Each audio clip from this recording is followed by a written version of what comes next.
สวากขาโตภะคะวะตาธัมโมธัมมังนามัสสามิสุปฏิปันโนภะคะวะโตสาวกสังโฆสังฆังนะมามิ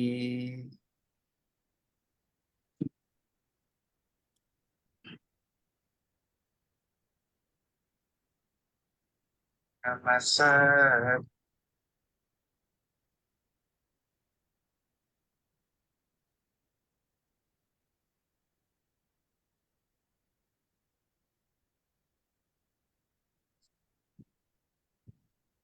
ขอถวายความนอบน้อมอย่างสูงสุดแด่พระอรหันตสัมมาสัมพุทธเจ้า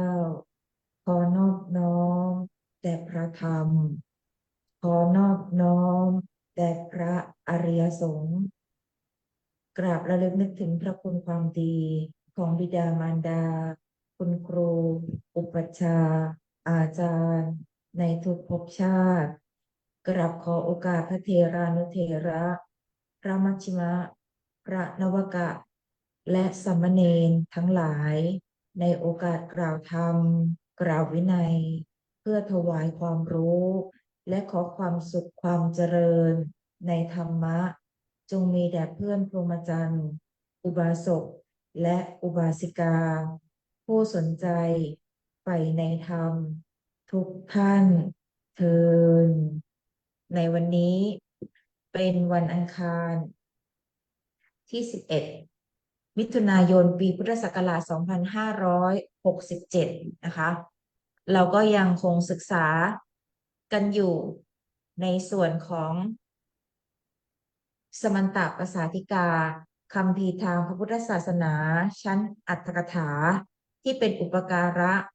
ต่อการศึกษาพระไตรปิฎกนะคะในส่วนของพระวินัยปิฎกเล่มที่4ขออภัยค่ะเล่มที่1ถึงเล่มที่3นะคะวันจันทร์ถึงวันศุกร์จะเป็นเนื้อหาของนักเรียนชั้นประโยค7นะคะก็จะใช้สมันตประสาธิกาภาคที่1นะคะในการเป็นอุปการะในการศึกษาพระวินัยเล่มที่1 2ภิกขุวิภังค์และเล่มที่3ภิกขุณีวิภังค์นะคะเอาละค่ะต่อจากเมื่อวานเนี่ยตอนนี้อาจารย์งงหน้าจอมากเลยซูมอยู่เลยอืมค่ะเมื่อวานนี้เราได้มาถึงในส่วนของไตรปิฎกใช่ไหมคะหรือปิฎก3แบ่งเป็น2 ส่วน3 ส่วนนะคะ3 ส่วน5 ส่วนถึงแม้3 ส่วนโดยสมบัติวิบัติ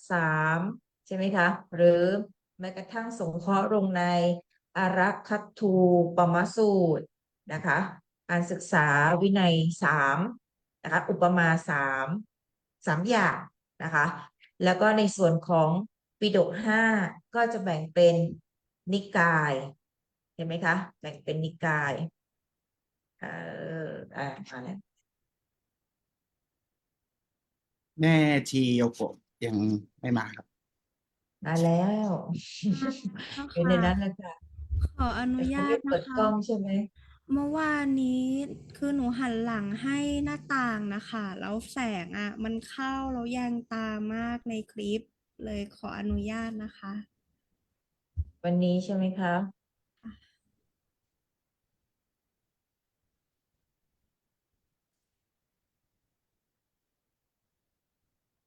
อืมค่ะเรียบร้อยในส่วนของปิฎก5ก็จะแบ่งเป็นนิกาย5นะคะมีอะไรบ้างคะนิกาย5อ่โดยพาระสูตรยาวก็จะมี1ทีฆนิกาย2มัชฌิมานิกาย3ทางพุทธอังคุตรนิกาย4ต่างยุทธสังยุตตนิกายและ5นะคะก็คือพุทขุทธกะทกนิกายก็คือการเว้นจากนิกายทั้ง4ที่เหลือนับเป็นขุททกนิกายโอเค คิดง่ายๆอย่างนี้เลย ทั้งมีคาถาทั้งไม่มีคาถาทั้งมีคาถาด้วยเจือปนด้วยคาถาด้วยนะคะทั้งหมดนับเป็นขุททกนิกายอย่าลืมนะคะว่าเอาปิฎกทั้งหมดมาแบ่งโดย5นะคะและที่สุดก็มาถึงตรง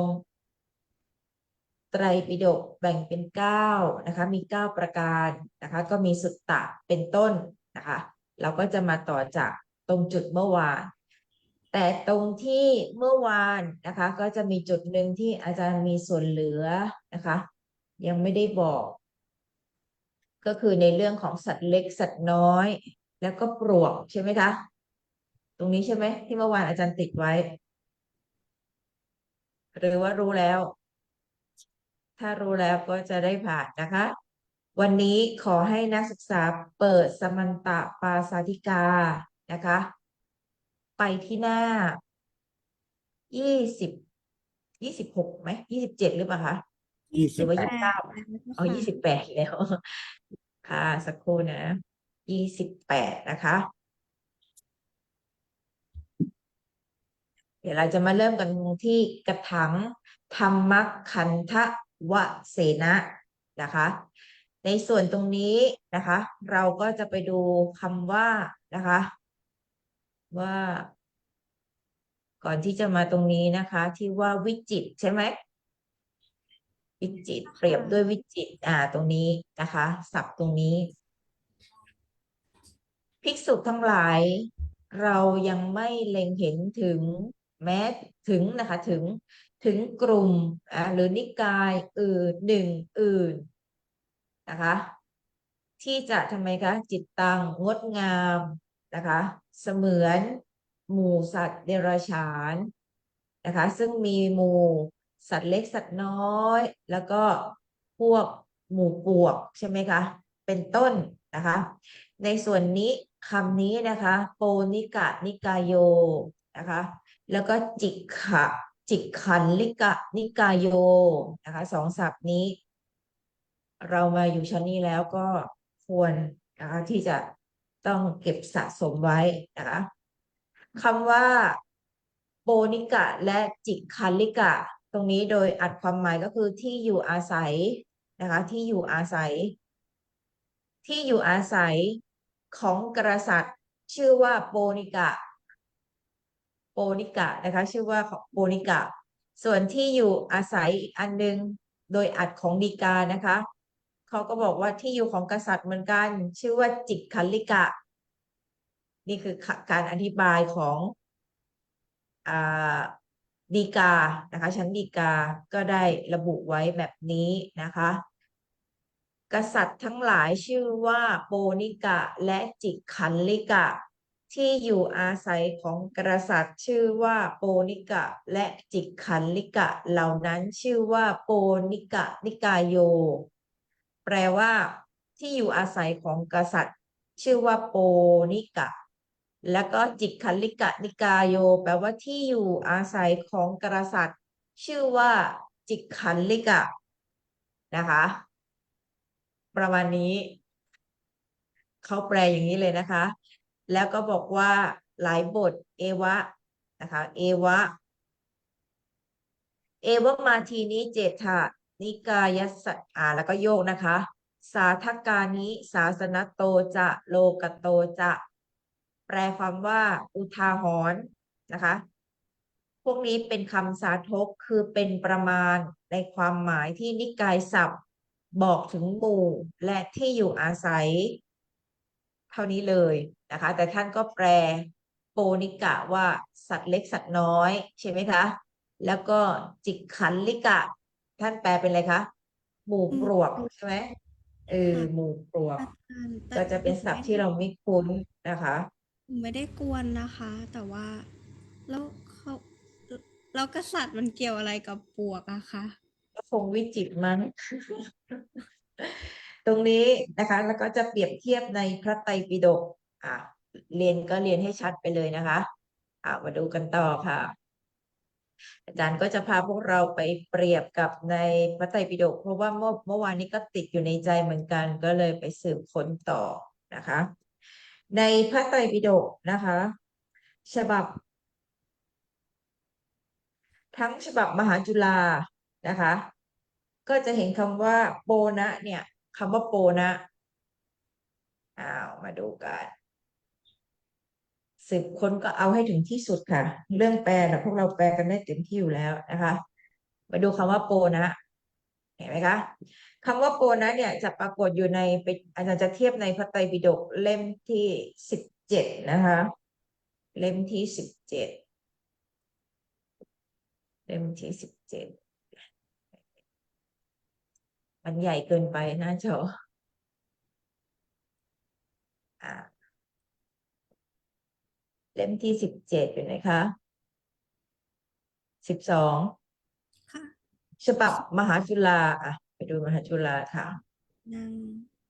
ค่ะ ตรงในมหาจุฬาเนี่ยเล่มที่17เนี่ยจะจะแปลว่านะคะจะแปลว่าลุ่มลึกลาดชันนะคะส่วนจิกขันละเราจะเจอศัพท์นี้อยู่แปลว่าโคลนตมเลนจำได้ไหมคะจำได้ไหมคะสำนวนสนามหลวงเคยออกข้อสอบมาตรงนี้นะคะท่านแปลโปนิกะนิกายโยว่าที่ประชุมรวมนะคะของหมู่ปวกนะลูกนะอย่าสลับกันนะที่ประชุมรวมของหมู่ปวก ส่วนจิกขันลิกะนิกายโยท่านแปลที่ประชุมอยู่ของสัตว์ตัวเล็กตัวน้อยอ๋อเพราะฉะนั้นถ้าเทียบกับพระไตรปิฎกเล่มที่17ไม่หาอะไรบางท้องที่รู้จักกันโดยโปนะนี่นะเห็นไหมคะเห็นหน้าจออาจารย์ใช่ไหมคะ เห็นแล้วค่ะอาจารย์ ตรงนี้แหละค่ะ ถ้าโปนะเนี่ยเขาจะแปลว่าลุ่มลึกลาดชันโปนมันโปนอะไรอย่างเงี้ยค่ะเขาบอกว่าไอ้โปนเนี่ยคือที่อยู่ของปวกเข้าใจไหมคะส่วนจิกขันละโคนตมเลนเนี่ยสำนวนของสนามหลวงแปลมาเป็นที่ประชุมรวมอยู่ของสัตว์ตัวเล็กๆค่ะอ๋อค่ะจ้ะประมาณนี้นะ เดี๋ยวไปไหนเนี่ยหาไม่เจอตอนนี้ จริงๆ ถ้าเจอนี่ควรจะต้องแคปหน้าจอไว้เนาะถ้าพามาค้นเนี่ยมักจะอย่างเงี้ยตลอดนะ อันนี้นะคะคือจุดที่ให้เพิ่มเติมความรู้นะคะ ไปเปรียบเทียบนะคะในสังยุตในสังยุตตนิกายขันธวรวรรคจดไว้นิดนึงนะคะ ไปเทียบเอานะ สังยุตตนิกายขันธวรวรรคเล่มที่17ข้อที่100หน้าที่192ฉบับมหาจุฬาจดไว้ค่ะแล้วไปเทียบเอา ต่อไปฉบับเฉลิมพระเกียรติค่ะ เล่มที่17เหมือนกันแต่ถัดกันไป1 ข้อ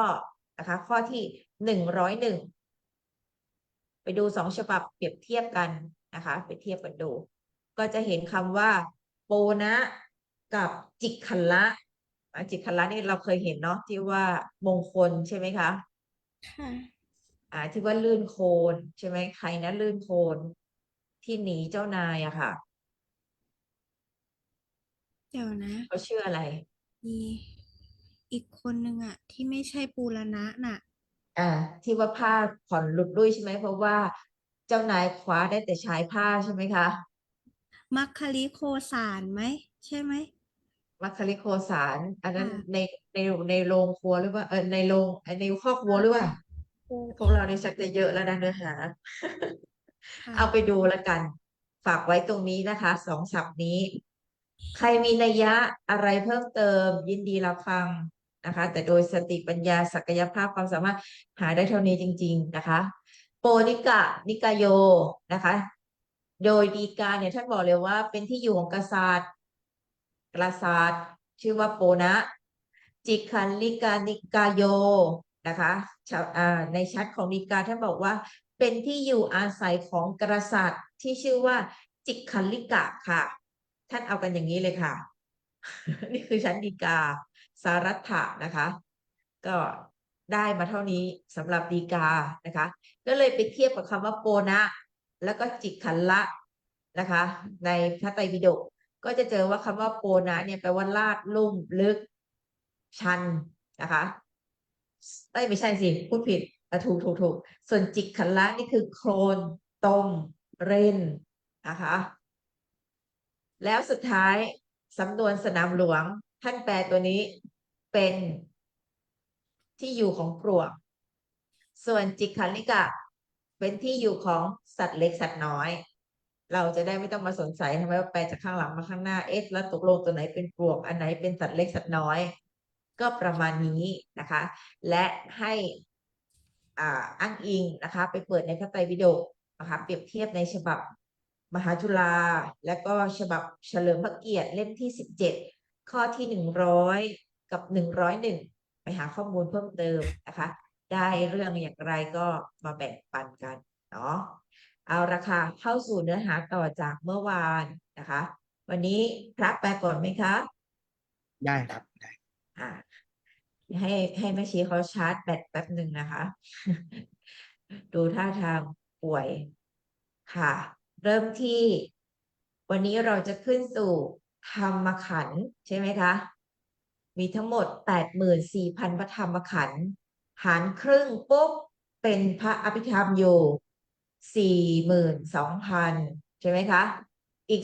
42,000หารครึ่งกับพระวินัยปิฎกและพระสุตตันตปิฎกนะคะ อย่างละ21,000พระธรรมขันธ์นะคะ โดยหลักๆทีนี้เราก็จะมาเริ่มกันเลยค่ะ นิมนต์ค่ะ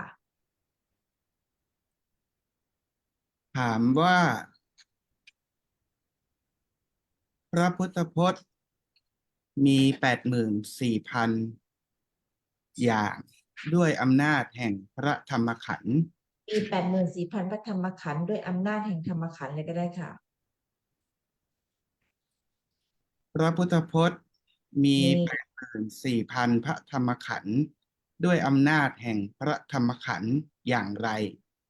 ค่ะ แก้ว่า ความจริง พระพุทธพจน์นี้ทั้งหมดนั่นแหละ ค่ะ ไปที่หัวติค่ะ จัดเป็นประเภทได้84,000พระธรรมขันธ์ด้วยอำนาจแห่งพระธรรมขันธ์ที่ท่านพระอานนท์ทรงแสดงไว้แล้ว อย่างนี้ว่า ค่ะสักครู่ค่ะ พระคุณเจ้าเอาท่านพระอานนท์มาจากไหนเราไปดูกันนะคะ ท่านพระอานนท์มาจากโยชนาหรือเปล่าคะ มาจากโยข้อชนที่80เท่าไหร่คะ 89เจ้าค่ะ อืม ให้นักศึกษาเปิดโยชนาไปที่หน้า89ก็จะรู้ว่าเราไม่ต้องออกแรงจำขนาดนั้นนะคะ ท่านบอกไว้แล้ว84,000พระธรรมขันธ์ใครแสดงเอาไปดูกันค่ะ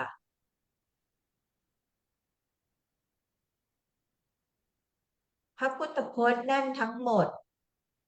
แบ่งเป็น84,000ประเภท ใช่ไหมคะ ต่อไปค่ะ อาหารหรือเลขไหนแน่นอนค่ะ ถูกไหมคะ ให้สัมพันธ์เข้ามานะคะ ยังไม่เห็นเลยนะคะท่านบอกว่าไงคะ ข้าพเจ้าเรียนใช่ไหมคะ ใช่ไหมคะ ถือเอาเท่าไหร่คะ82,00084,00082,002ใช่ไหมคะ82,000จากพระผู้มีพระภาคเจ้าใช่ไหมคะ แล้วก็ถือเอาหรือรับเอาอีก2,000มาจากพระภิกษุใช่ไหมคะ เยธรรมานักเรียนต้องฝึกแปลนะคะ ไม่ใช่เห็นบาลีแล้วก็ถอดใจนะคะทำเหล่าใดทำไมคะ เป็นไป วันนี้ปุนโยมมันอ่านต้องเป็นประวัตินะคะรัตติรัตติโนค่ะรัตติโนค่ะประวัติโนค่ะเศรษฐิโนเศรษฐีเศรษฐิโนประวัตินะคะเนี่ยในอะไรคะทำที่เป็นไปในหทัยค่ะ เมกับมะนะคะทำเหล่านั้นจึงมีทั้งหมดเท่าไหร่คะ84,000 4,000พระธรรมขันธ์ทำเหล่านี้ใดต่อไปค่ะ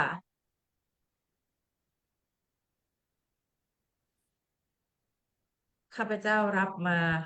แข่งเหล่านั้นใช่ไหมคะ 84,000 แห่งธรรมทั้งหลายเหล่านั้น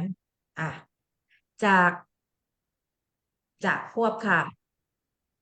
เป็นไปจากพระผู้มีพระแห่งพระผู้มีพระภาคเจ้าและภิกษุนะคะ ข้าพเจ้าเรียน 82,000 และก็อีก 2,000 จากภิกษุ จึงรวมเป็น 84,000 คำว่าข้าพเจ้าเนี่ยคือใคร อานนท์ ทีเนี้ยต้นทุนต้องมาแล้วค่ะ ก็คือท่านพระอานนท์ทีนี้ไม่มีเลยใช่ไหมคะ พระอนันทะ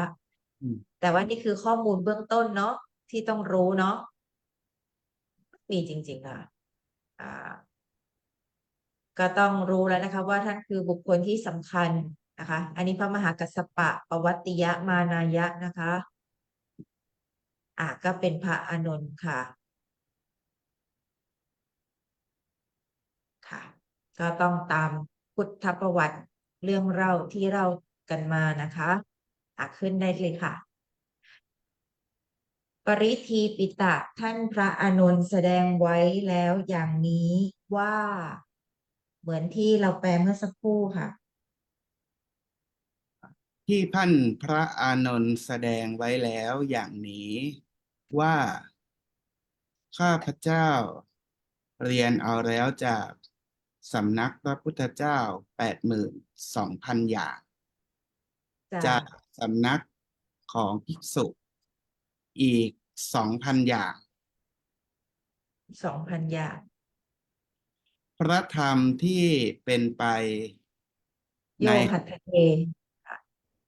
ของ เหมือน ข้า ในค่ะ รวมเป็น 84,000 พระธรรมขันธ์ ขอประโยคนี้อีกรอบค่ะ ข้าพเจ้าทำทั้งหลายที่เป็นไปในหทัยของข้าพเจ้า รวมเป็น 84,000 พระธรรมขันธ์ดังนี้ ค่ะ ก็เอาความเนาะก็เอาความเนาะแต่ถ้าแยกนะคะ แต่ถ้าแยกประโยคตะที่มารับ ตามโยชนาเมื่อสักครู่ก็จะเป็นเตสังใช่ไหมคะ 84,000 แห่งพระธรรมขันธ์เหล่านั้น ใช่ไหมคะ ครับ ถ้าให้พระคุณเจ้าล้มค่ะ สมมตินะคะล้มเพื่อให้เห็นนะคะ สาธารณะของตะก็ต้องล้มว่า84,000 พระธรรมขันธ์ที่เป็นไปในหัวใจของข้าพเจ้า ค่ะ ประมาณนี้นะคะ อย่างนี้ก็ได้นะคะ แต่เมื่อกี้ก็คือเอาความไม่ซีเรียสค่ะ ก็แปลได้เหมือนกัน ต่อไปค่ะ ใน น่าจะบรรดา ในบรรดาพระธรรมบรรดา 84,000 พระธรรมขันธ์นั้น ค่ะ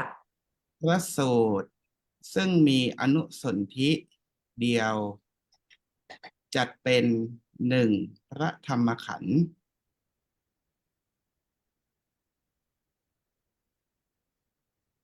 ในอนุสนธิที่มีมากมาย ค่ะ นี่คือท่านล้มนะคะ มีการนับพระธรรมขันธ์ด้วยอำนาจอนุสนธิ ค่ะ นับพระธรรมขันธ์ด้วยอำนาจแห่งอนุสนธิค่ะ ต่อไปค่ะ ในคาถาพันธ์ทั้งหลาย การถามปัญหา จัดเป็นพระธรรมขันธ์อย่างหนึ่ง ค่ะ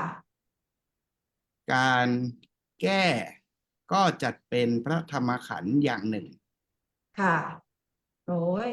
อนุโมทนากับคุณครูชาลีมากเลยอะศรัทธาเต็มเปี่ยมนะคะ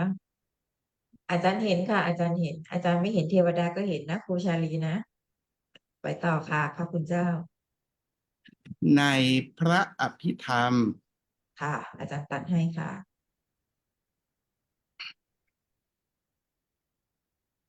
การแจกติกะ และ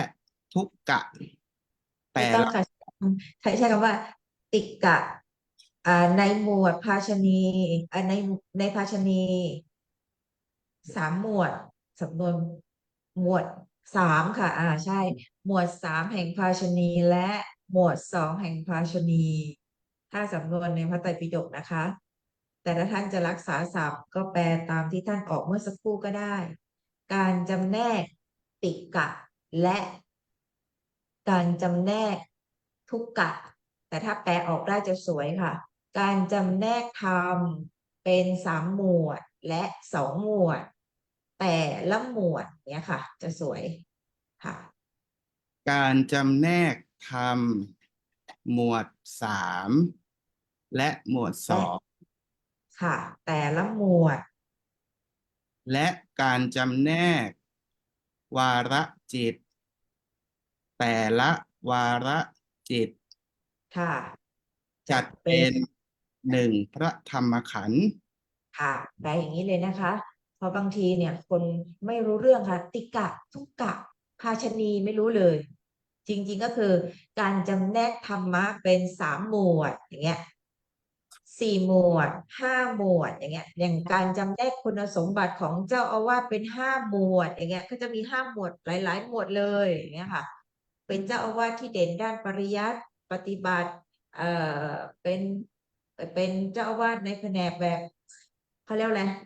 นักพัฒนาใช่ไหมคะนักปกครองอย่างเงี้ยเป็นต้นก็จะเป็น5 หมวดลักษณะอย่างเงี้ยค่ะ แปลออกเลยนะคะ คนไม่เรียนบาลีก็ได้ประโยชน์ด้วยค่ะ ต่อไปค่ะในพระวินัยค่ะ ในพระวินัยมีวัตถุ มีมาติกา ค่ะ มีบทภาชณี มีอันตราบัต มีอาบัต มีอนาบัต มีการกำหนดหมวด 3 ดีมากค่ะเยี่ยม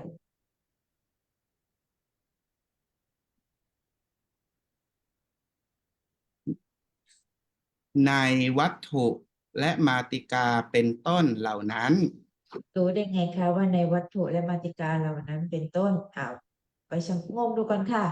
ถูกต้องไหมโยกมานะคะอัฏฐะใช่ไหมคะ คุณเจ้าโยกถูกไหมไปดู ข้อที่น่าจะประมาณ89-90ค่ะเมื่อกี้อาจารย์เลยมาเยอะเลย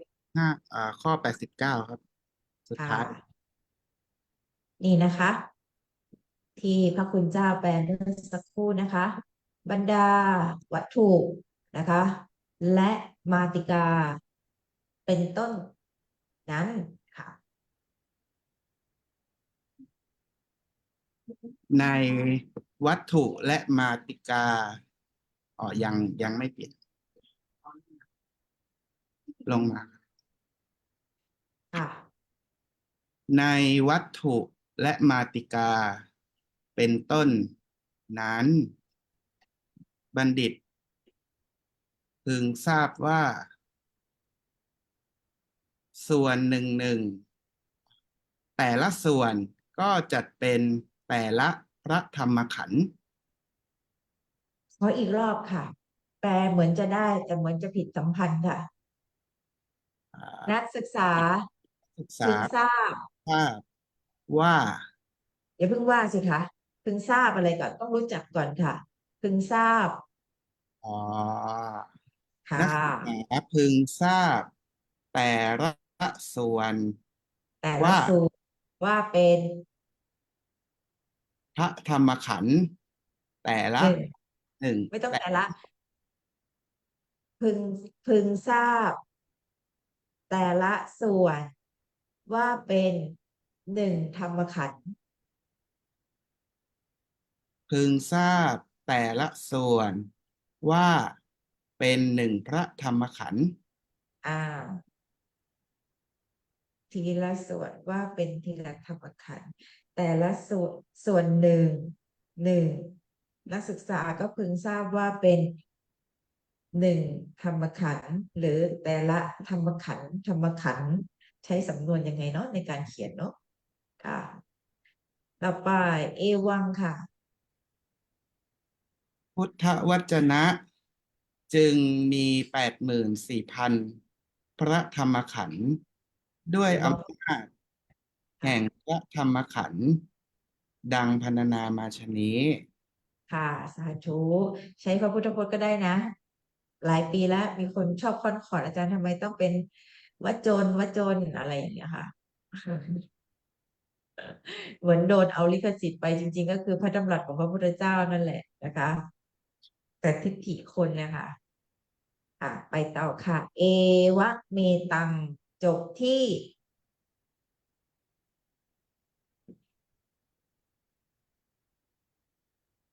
เราจะสังเกตโครงสร้างก่อนหนึ่งวเสน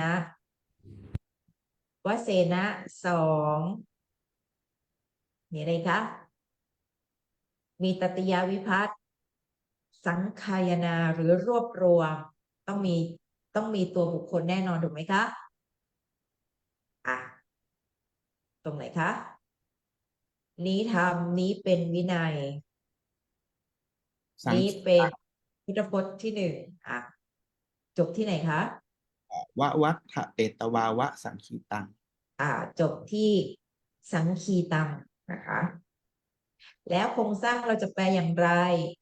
มีววัฏฐะเป็นตวา สังคีตังตะปัจจัยคุมภาคได้ค่ะ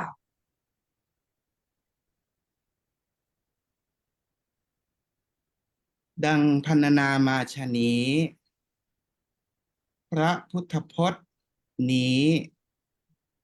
โดยความไม่ต่างกัน โด จัด ยความไม่แตกต่างกัน โดยความไม่แตกต่างกัน จัดเป็นหนึ่งอย่าง ด้วยอำนาจแห่งรสโดยความแตกต่างกัน แบ่งประเภทมี2ประเภทเป็นต้น ด้วยอำนาจ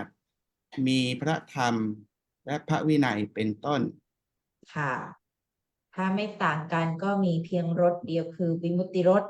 ถ้าต่างกันก็แบ่งเป็นสองคือ ตัววเสนะตัวนี้ให้แปลว่าคือได้เลยนะคะ ถ้าอยู่หน้าสังขยาสามารถแปลว่าคือ พระธรรมและพระวินัยเป็นต้นค่ะ ต่อไปค่ะ ที่พระมหาเถระผู้เป็นคณะเชี่ยวชาญ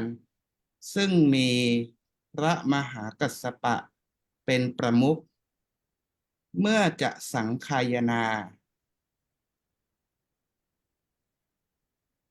ลงครับ ครับ เมื่อจะสังคายนา จึงกำหนด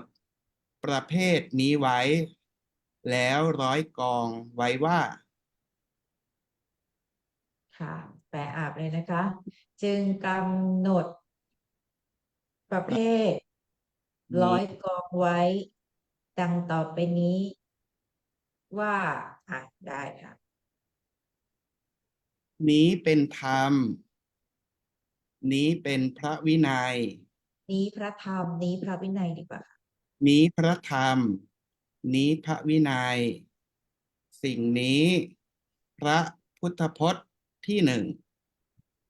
สิ่งนี้ปฐมพุทธพจน์ ค่ะ นี้มัชชิมพุทธพจน์ ค่ะ นี้ปัจฉิมพุทธพจน์ ค่ะ สิ่งนี้พระไตรปิฎกสิ่ง วินัยปิฎกอ๋อสิ่งนี้พระวินัยปิฎก ค่ะ นี้พระสุตตันตปิฎก สิ่งนี้พระอภิธรรมปิฎก สิ่งนี้ทีฆนิกาย นี้เลยค่ะไม่ต้องสิ่งนี้ นี้ นี้ ทีฆนิ นี้ กาย ทีนิคานิกายไม่ต้องละค่ะ เพื่อความรู้ค่ะ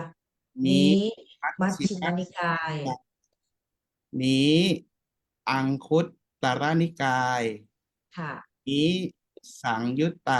นิกาย เกี่ยวค่ะ นี้ขุททกนิกาย เจ้าค่ะ เหล่านี้ณวัง จัด คสัตตุศาสตร์มี มี ตะเป็นต้น สุตตะเป็นต้น เหล่านี้ จัดเป็น เป็น84,000พระธรรมขันธ์ดังนี้ สาธุก็ประมาณนี้นะคะ ทวนความรู้ค่ะปฐมพุทธพจน์คือ ในช่าง อ่าเยี่ยมมากเลยค่ะ ปัจฉิมพุทธพจน์คือ อาชิมะก็ รู้กันอยู่สองคนเนาะนายช่างคนอื่นจะรู้กันเราไหมเนี่ย อเนกชาติสังสารังใช่ไหมคะ ส่วนปัจฉิมพุทธพจน์ก็คือ ประมาณอ่า หันทัทานิพิกเวอามันตะยามิโวใช่ไหมคะ และตั้งแต่หลังจากปฐมพุทธพจน์ ก่อนจะถึงปัจฉิมพุทธพจน์ ทั้งหมดล้วนจัดเป็นมัชชิมพุทธพจน์นะคะ แปลก็กำหนดเนื้อหาสาระกันด้วยนะทรงเดิมค่ะ สังคีตังค่ะ ท่านร้อยกองไว้แล้ จะ ว จะจะจะ ก็ จะจะ อันหนึ่ง ท่านร้อยกองไว้แล้ว ตามที่กล่าวไว้ อย่างนี้ อย่างเดียวก็หาไม่ อืม มีในโยชนาครับ ค่ะ นี่สองตายเลยนะเนี่ยถ้าไม่ดูนะ จะอยู่ๆก็จะมาสรุปว่าไม่ร้อยกองแล้วนะ ไม่รวบรวมตลอด7 เดือนไม่ทำสังคายนาแล้วนะนี่ยุ่งเลยนะคะเนี่ยนักเกียววรังเนี่ยนะคะเอาไปดูค่ะโยชนาตรงนี้ถ้านักเรียนไม่ดูนะคะและ ถางอาจารย์ครับ น่าจะมีสายเข้าหลุดไปแหละน่าจะ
โยชนาอีกครั้งหนึ่งนะคะ ธรรมดาค่ะ ใช้ฮอตสปอตมือถือ ถ้ามีคนโทรเข้ามาก็จะหลุด เราก็ต้องไปเอานะคะ ข้อความจากโยชนานะคะ ไปเติมให้กับสมันตะไม่อย่างนั้นนักเรียนโดนปอแน่นอนนะคะ ในเมื่อเราเปิดมาแล้ว เราก็มาดูกันว่า โยชนะให้อะไรเราอีกนะคะ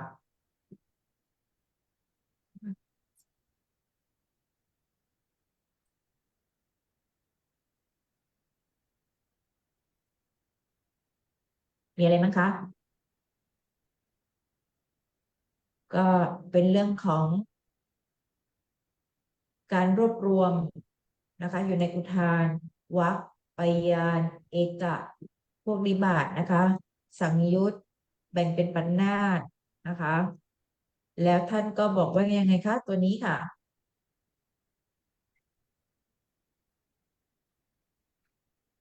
ในบทว่าวัฏฏเปตวาเป็นต้น ค่ะกำหนดนะคะ บทว่าววัฏฐเปตวา นะคะ ท่านให้แปลเป็นปุพพการกิริยาในสังคีตัง เท่านี้ก็เหลือเฟือแล้วนะคะ แล้วก็เอวังตัวนี้แปลว่าโดยในนะคะ ดังกล่าวมานะคะ แล้วก็จบที่ถ้าจะขยายก็ขยายได้นะคะ ประมาณนี้นะจบที่สันคิตังนะคะว่าวัฏฐเปตวาเป็นปุพพการกิริยาในสันคิตัง แล้วถ้าจะเอาตรงนี้มาด้วยก็ไม่เป็นไรก็เอามาด้วยได้ และส่วนเอวัง ก็จะแปลเป็นวุตตะนะเย็นนะอ๋ออาจารย์รู้ละเขาเจาะพื้นค่ะพอดีฝนตกแล้วน้ำขังน้ำท่วมหน้าตำหนักค่ะ เครื่องเจาะก็จะเจาะไฟก็จะตกอยู่เรื่อยๆนะคะ แต่ไม่เป็นอุปสรรคค่ะไม่เป็นอุปสรรค มันสะเทือน เริ่มค่ะ ท่านร้อยท่านร้อยเกาะท่านผู้เชี่ยวชาญ ท่านผู้เป็นคณะชำนาญเชี่ยวชาญ พระพุทธพจน์ร้อยกองไว้แล้วโดยในที่กล่าวไว้แล้ว นี้อย่างเดียว หามิได้คนละอัน ขออภัยครับ ท่านอย่างเดียวก็ได้ค่ะ เนี่ยท่านร้อยกองไว้แลท่านร้อยกองไว้แล้ว ท่านร้อยกองไว้มีประมาณเท่านี้ ท่านร้อยอย่างกองที่มีประมาณเท่านี้ อย่างเดียว หามิได้ ค่ะ ต่อไปค่ะ ยังมีอีกค่ะ ท่าน ว่าวัฏฐะ ท่านได้กำหนด ประ ป เภ ระเภ ท ท การรวบรวม แม้อื่น นี้นี่แหละ ซึ่งมีหลากหลายอย่าง มี มีอุทานสังคหะ มี วัค อุ คะ ทานเป็นค่ะอุทาน ส สังคหะ ถูกต้องค่ะ ต่อไป วัคคะสังคหะ ไปยา ค่ะ นสังคหะ ค่ะ นิบาตสังคหะ มี เอกนิบาต และทุกข ค่ะ นิบาต เป็นต้น มีสังยุตตะสังคหะ ปันนาสกะสังคหะ ค่ะ เป็นต้น ค่ะอ่ะ ซึ่ นัก ง เรียนดูนะคะเอาค่ะ ไปให้จบก่อนค่ะ ไปให้จบก่อน ซึ่งมีปรา ซึ่ง กฏ ในพระไตรปิฎก จึงร้อยกอง 7 เดือน ด้วยประการ โด ฉะ ยใช้เวลา7 เดือน รวบรวมไว้แล้ว จึงรวบรวม โดยใช้เวลา 7 เดือน ด้วยประการฉะนี้ ค่ะ ประมาณนี้ค่ะ สามารถออกสำนวนการเวลาได้ค่ะ โดยใช้เวลา 7 เดือน รวบรวมไว้ ด้วยประการฉะนี้ หรือได้รวบรวมไว้แล้ว โดยใช้เวลา 7 เดือน ด้วยประการฉะนี้นะคะ ตรงนี้นักเรียนต้องดูวิพัฒน์ดีๆนะคะ และอันนี้คือลีลาการเขียนคัมภีร์หรือชื่อคัมภีร์ที่เป็นหมวดนะคะ ท่านก็จะนิยมนะคะ อันนี้ยังถือว่าดีนะคะ ใส่ให้ทุกตัวค่ะ ได้ไหม ตอนที่เราเจอต้นเรื่องใช่ไหมคะเขาจะใส่แค่ตัวสุดท้าย อันนี้ยังถือว่า อารมณ์อร่วยอนุโลมให้นักศึกษามากเลยใส่สังคหะให้ทุกตัวนะคะ อันนี้ก็ให้ระวังด้วย แต่ถ้าเป็นประโยคชั้นสูงท่านจะไม่เขียนเลยค่ะ จะลบสังคหะออกทั้งหมดจะมาเขียนตัวสุดท้ายนะคะ ก็จะถือว่าเป็นอีกลีลาหนึ่งในการเขียนคัมภีร์ที่มาจากแหล่งเดียวกัน ต่อไปค่ะ ในส่วนของสัตตมีวิภัตติ ปริ ก็ โยสานี ก็ในคราวจบ การสังคายนา พระพุทธพจน์นั้น มหาปัตตภีนี้ หวั่นไหว สั่น อืม สะท้านสะเทือน อืม นานับประการ จนถึงน้ำใต้แผ่นดิน ค่ะ ราวกะว่าเกิดความบันเทิง เกิ ให้ ดความบันเทิง สัญชาตะประโมทา ให้สาธุการอยู่ว่า ค่ะ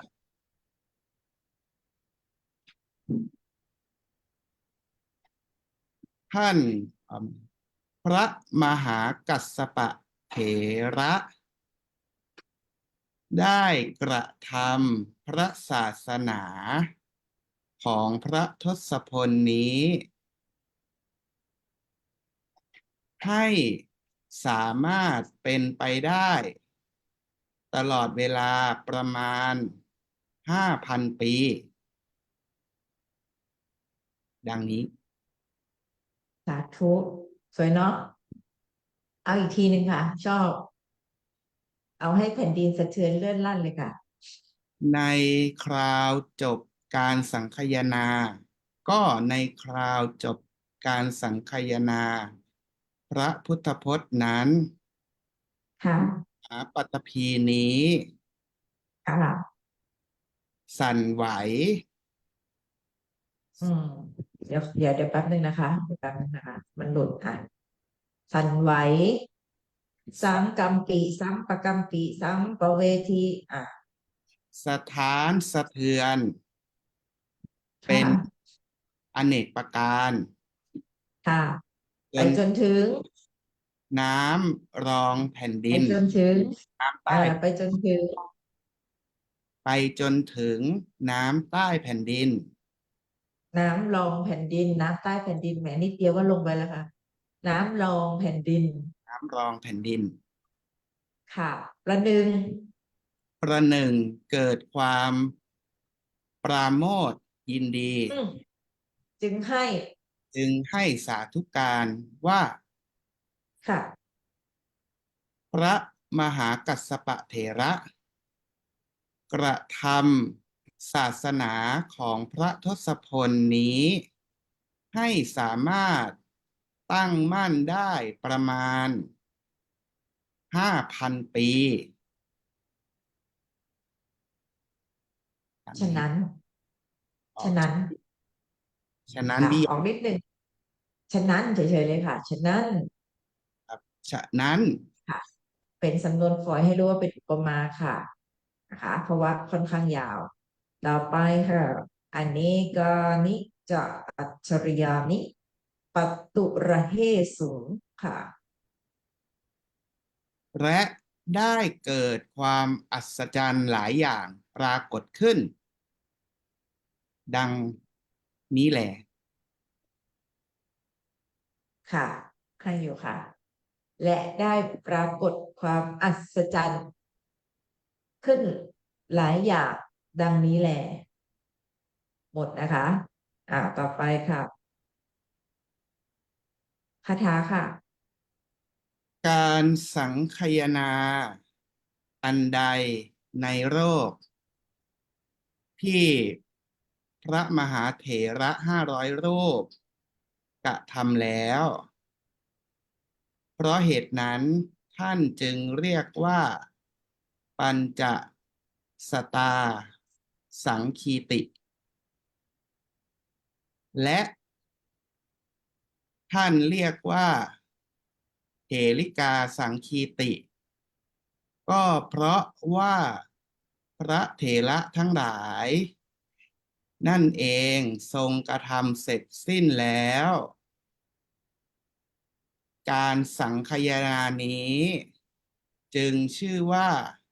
การสังคายนาครั้งใหญ่ครั้งแรก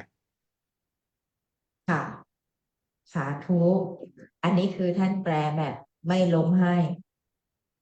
สามารถแปลอย่างนี้ได้ไหมได้ ก็ไพเราะดีได้นี้นะคะ แต่ถ้าเกิดประโยคยะ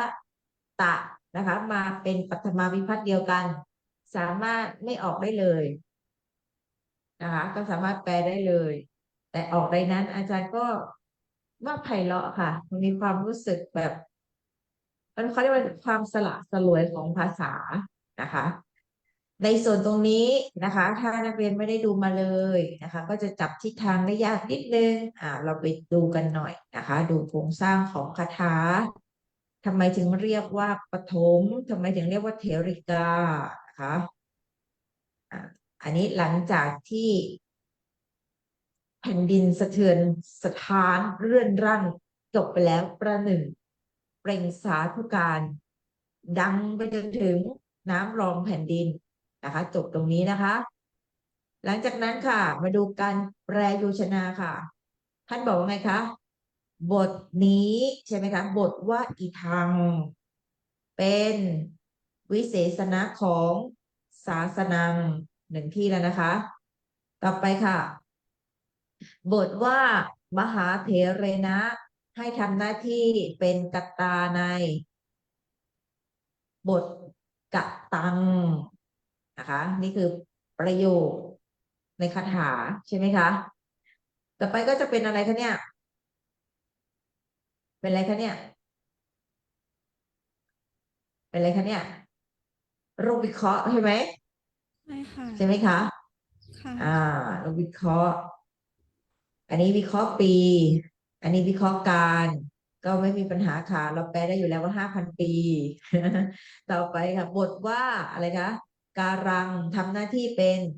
อาจันตสังโยคะตลอดการหรือสิ้นการนะคะเพื่ออะไรคะ ให้สามารถ ที่ว่าให้เป็นไปอ่าสามารถใช่ไหมคะ ให้พระพุทธศาสนาดำเนินต่อไปหรือเป็นไป5,000 ปีค่ะและท่านก็มาวิเคราะห์ให้เราอีกค่ะปวัตตนีสมถังเห็นไหมคะปวัตตนีสมถังดูไปเรื่อยๆก็จะเก่งไวยากรณ์ค่ะต่อไปค่ะ บทว่าปวะละถึงมัทถังก็คือปวัตตะสมถังนะคะทำหน้าที่เป็นวิเศษณะของปัททัสสะไม่ใช่เป็นทำหน้าที่เป็นวิเศษณะของศาสนังเพราะฉะนั้นศาสนา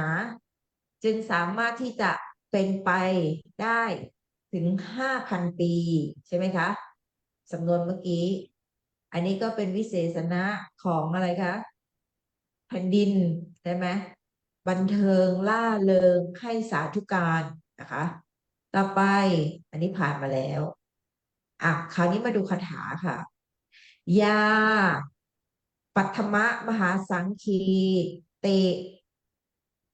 วุตตกมะนายกะตา ใช่ไหมคะ โยกธรรมสังคหกาจารย์นะคะธรรมสังคหกาจารย์ ต่อไปเตนนะ ในคาถา ท่านให้แปลเป็นเหตุนะคะ ปัญจสตา อิติจโลเกปวุจติ เขาแปลว่าไงคะ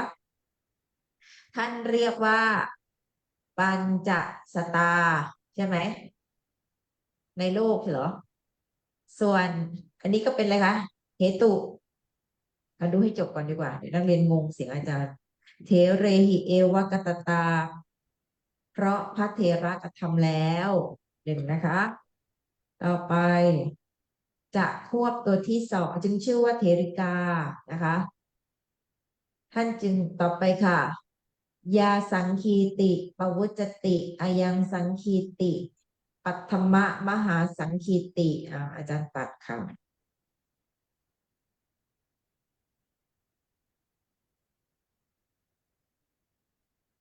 จบที่นี่นะคะ กัตตตาจะในคำว่ากัตตตาจะศัพท์ในคำว่ากัตตตาจะนี้ ท่านบอกว่าให้ประกอบที่ไหนด้วย ให้ประกอบที่เทริกา ส่วนอิติศัพท์ ดังนี้แลได้อะไรตรงนี้บ้างคะหนึ่งได้ตัวอนะพิหิตกตานะคะ ก็คือพระธรรมสังฆะกาจารย์ ต่อไปได้อะไรคะ เตนะไม่ต้องโยกทำหน้าที่เป็นเหตุนะคะ ส่วนปัญจสตาท่านให้เข้าที่เรียกว่านะคะ เรียกว่าปัญจสตาสังคีติใช่ไหมคะพระคุณเจ้าเมื่อกี้แปลใช่ไหมคะ ต่อไปค่ะ เทเรหิกตตานะคะ และเรียกว่าดูจะนะคะ อาจารย์จะถอยให้นะคะ ดูดูโครงสร้างให้เป็นแล้วนักเรียนจะเก่งในการเขียนวิชากลับค่ะ อาจารย์ถอยให้ค่ะ ดูปุ๊บต้องทะลุนะ ท่านกล่าวเรียก เพราะฉะนั้นท่านจึงเรียกว่าปัญจสตาสังคีตินะคะ และไม่ต้องขึ้นมาแล้วค่ะโลเกปวุจติอะค่ะ เป็นที่รู้กันของภาษานะคะว่า และเรียกว่าเทริกาสังคีติ เพราะพระเถระทั้งหลายทำไมคะ รวบรวมไว้แล้ว ตรงนี้ไม่ต้องแปลว่าทำก็ได้ แปลว่ารวบรวมก็ได้ แปลว่าสังคายนาก็ได้ แต่ด้วยอำนาจของฉันท่านมีสิทธิ์แค่2 คำเลยหาตัวอื่นมาลงไม่ได้ เลยต้องแต่งกระตะนะคะดังนั้นเราสามารถแปลออกได้เลยค่ะว่ารวบรวมแล้วนะคะ แล้วก็จบไม่มีอะไรนะคะ อันนี้ก็คือการบอกดูการวางของเขานะคะจะสุดเลยนะ แต่ว่าถามว่าสวยไหมถ้าดูนะคะเขาจะวางเหตุดูลักษณะการวางค่ะ จะเป็นอุปการะมากเลยเห็นไหมวางเหตุไว้ค่ะ แล้วก็วางตัวสรูปะไว้ค่ะ แล้วก็วางตัวอิติไว้ค่ะเห็นไหมคะแล้วก็ควบด้วยจักรค่ะ เลิศนะอาจารย์ถือว่าเลิศมากเลยนะจำทรงไว้หน่อย เดี๋ยวขึ้นประโยค9ไปจะได้มีแบบในการเขียนลีลาของที่ครูบาอาจารย์ท่านได้วาง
อย่าเพิ่งเหนื่อยหน่ายกันนะคะ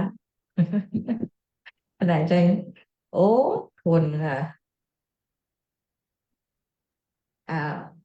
ขอพระคุณเจ้าแปลอีกรอบนะคะ เมื่อกี้ได้ทำความเข้าใจให้นักเรียนแล้ว คราวนี้พวกเราไป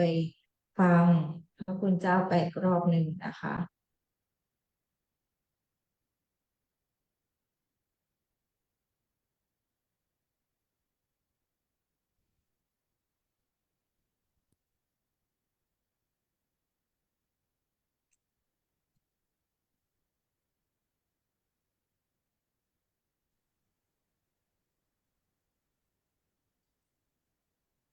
พวกท่านใช้ฮอตสปอตมือถือกันไหมคะ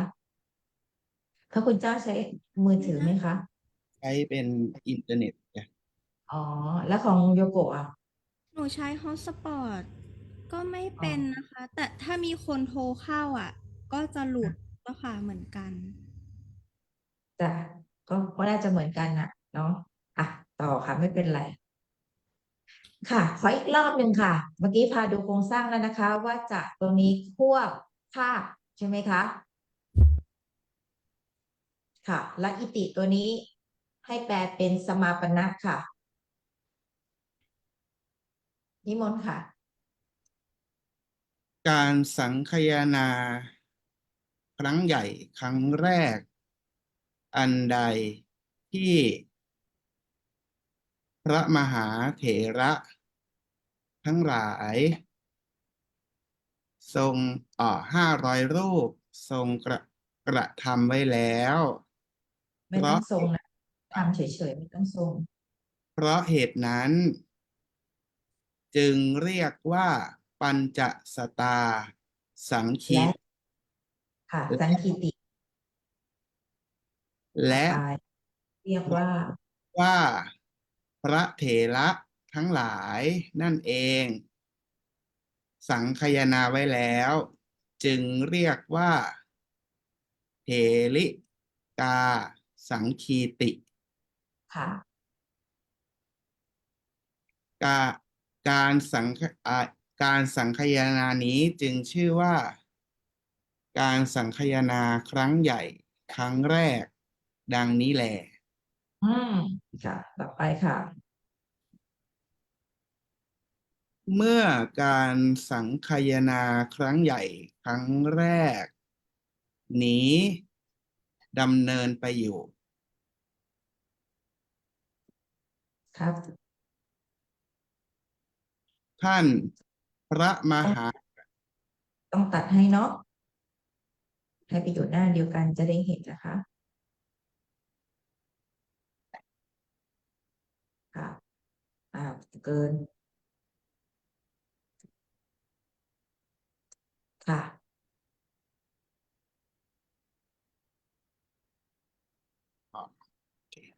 เมื่อการสังคายนาครั้งใหญ่ครั้งแรกนี้ดำเนิน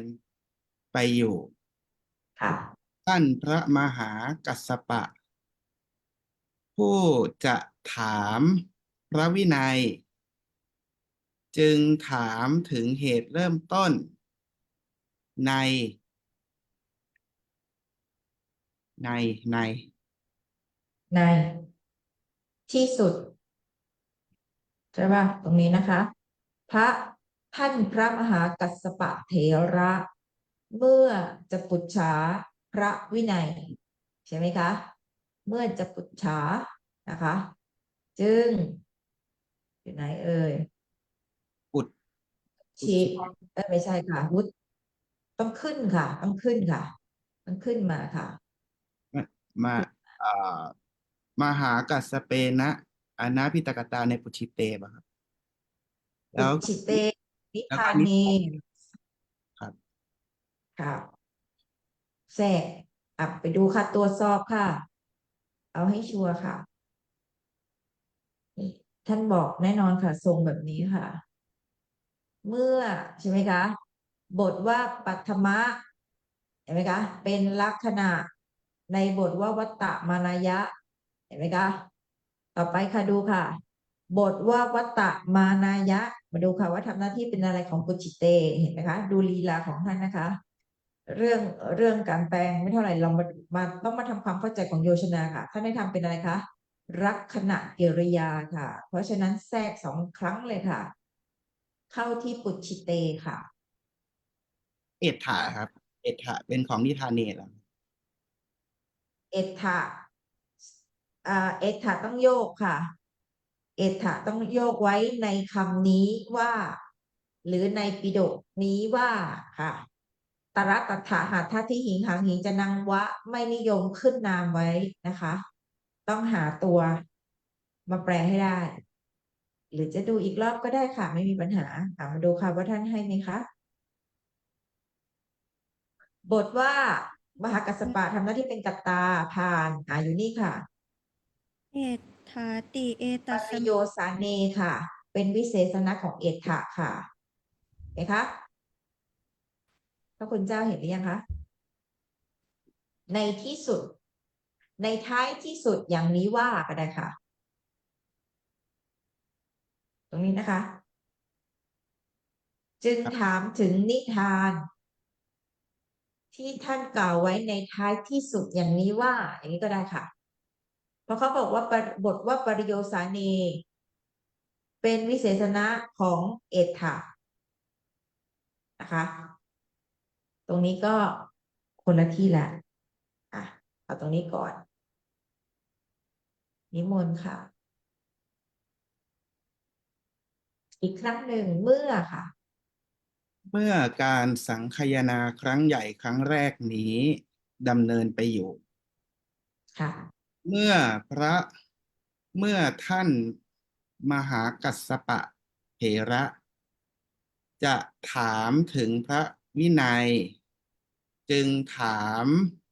เหตุเริ่มต้น ในตอนท้ายนี้ว่า ค่ะ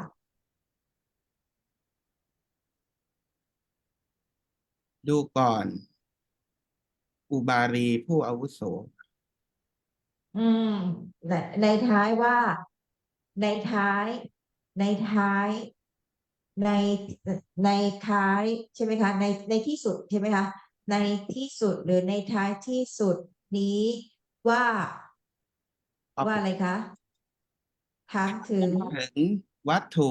บ้าง เออ ถึงเหตุเริ่มต้นบ้าง ถาม ค่ะ ถึงบุคคลบ้าง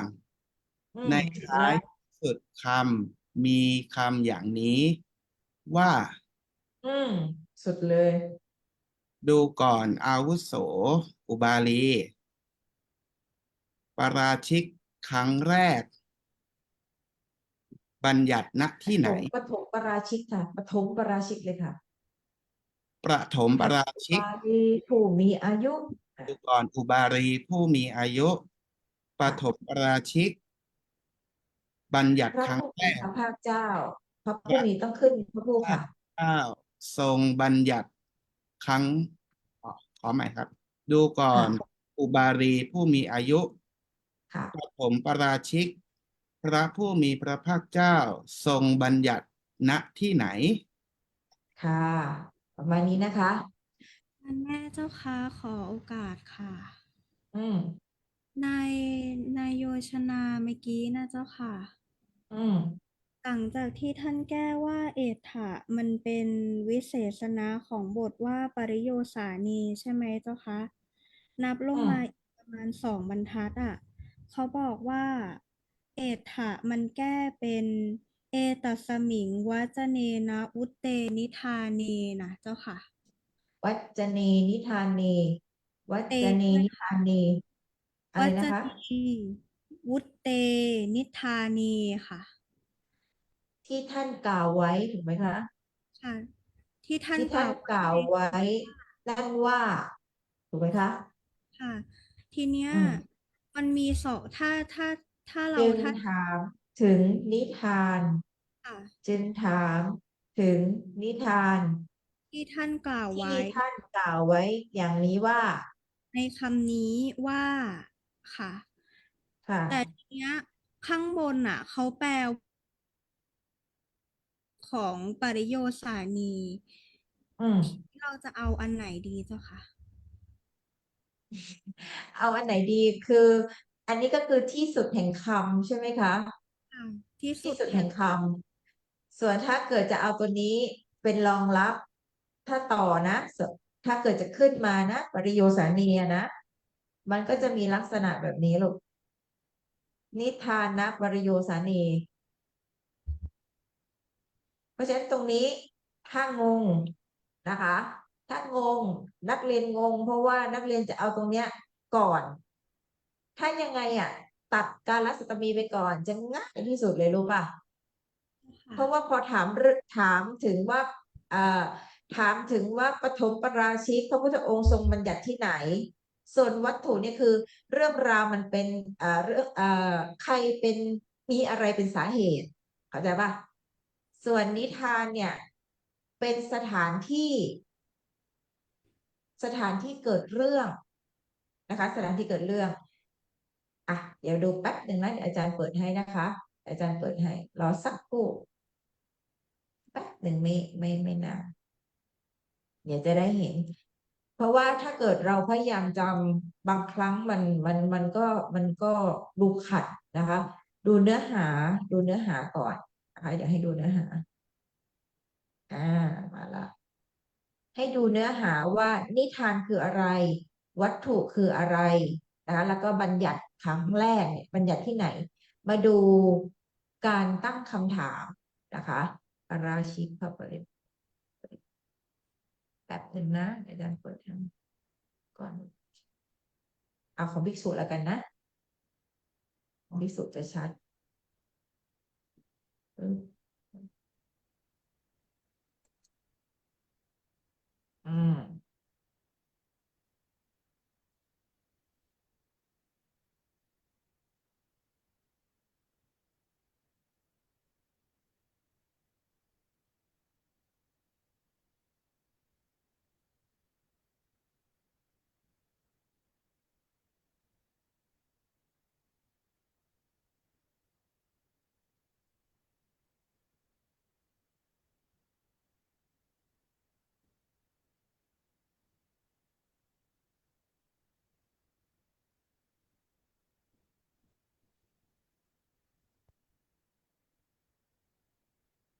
พอถึงเวลามันจะประมาณนี้แหละเครื่องนี้นะไม่ขึ้นยังไม่ขึ้นหน้าจอใช่ไหมคะยังเจ้าค่ะเป็นโยชนาอยู่เจ้าค่ะยังอยู่หน้าเดิมใช่ไหมคะ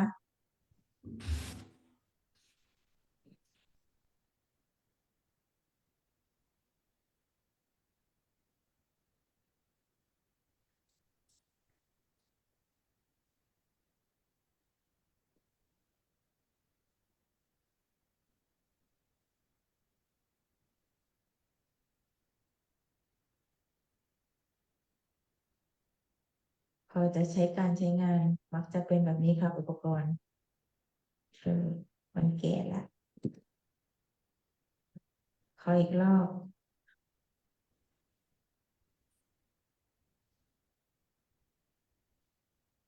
น่าจะได้ไหมอ่ะหน้าบาลีใช่ไหมครับค่ะมาแล้วครับขึ้นไหมคะที่แบบว่าบัญญัติไม่ขึ้นอันนี้แน่เลยสมันตะไม่ขึ้เจ้าค่ะนไม่ขึ้นอืม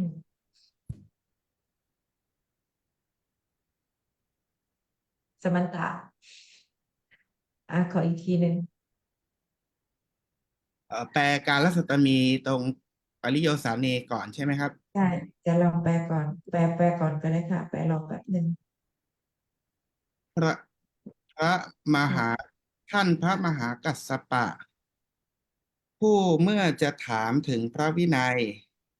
ในตอนท้ายคำมีอาทิอย่างนี้ว่าดูก่อนอุบาลีผู้อาวุโสปฐมปราชิกพระผู้มีพระภาคเจ้าทรงบัญญัติไว้แล้วณที่ไหน จึงถามถึงเรื่องเริ่มต้นในคำนี้ว่าอืมเหตุการณ์เบื้องต้นนิทานนะจึงถาว่ามเหตุการณ์เบื้องต้นในคอย่างนี้ว่าำนี้ว่าใช่ถามใช่ใช่ใช่ใช่ใช่ค่ะอย่างนั้นแหละค่ะวุตตะวจนีก็ดีค่ะถามถึถามว่างเหตุถามถึงวัตถุบ้างถามถึงเหตุเริ่มต้นบ้างถามถึงบุคคลบ้าง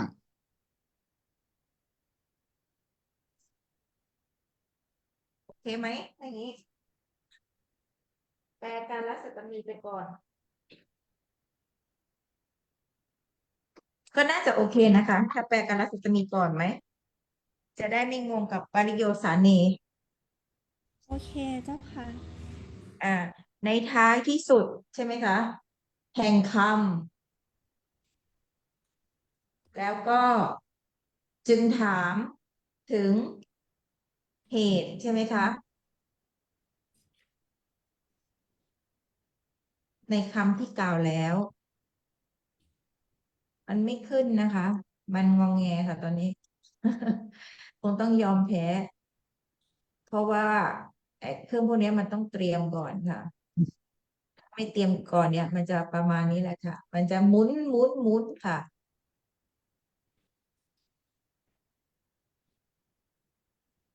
ไม่ยอมให้เราขึ้นจริงๆ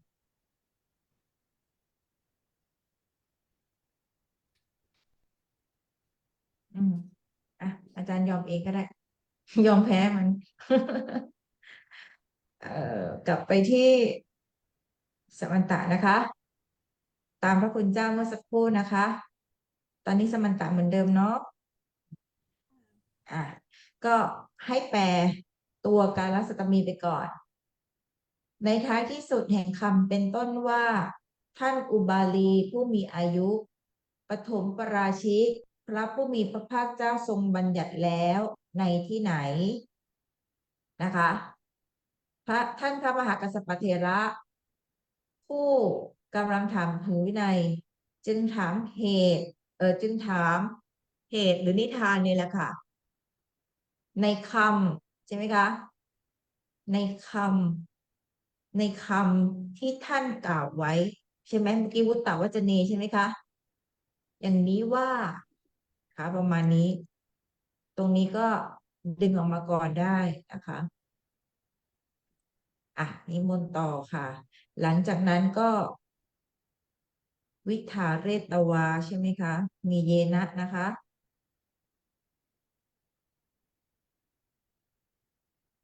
ตังทานนังค่ะนิทานนังค่ะ จบที่ปัญญตังค่ะ ค่ะ ขึ้นไหมทำไมเงียบอ่ะ ได้ยินไหมคะเนี่ย ได้ยินเจ้าค่ะได้ยินได้ยินนะ เจ้าค่ะค่ะ ต่อเลยค่ะอ๋อหลวงพี่หลุดออกไปเหรอหรือว่ายังไง ใช่ไหมใช่เจ้าค่ะหลวงพี่หลุดอืม พระคุณเจ้าต้องใช้ว่าพระคุณเจ้า ค่ะหนูรับได้ค่ะ อ่ะก็ไปต่อค่ะ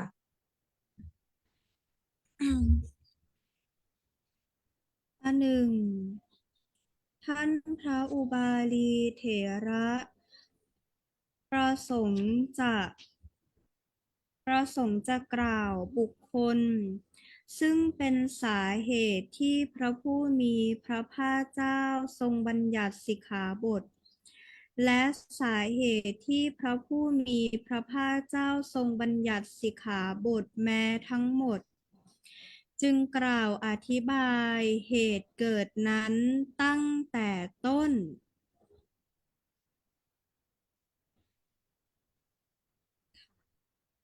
อาจารย์จะอตัวรับธิบยตะไหมคะ ศัพท์ก็คตัวยะก็คือ ค่ะ เข้าที่เ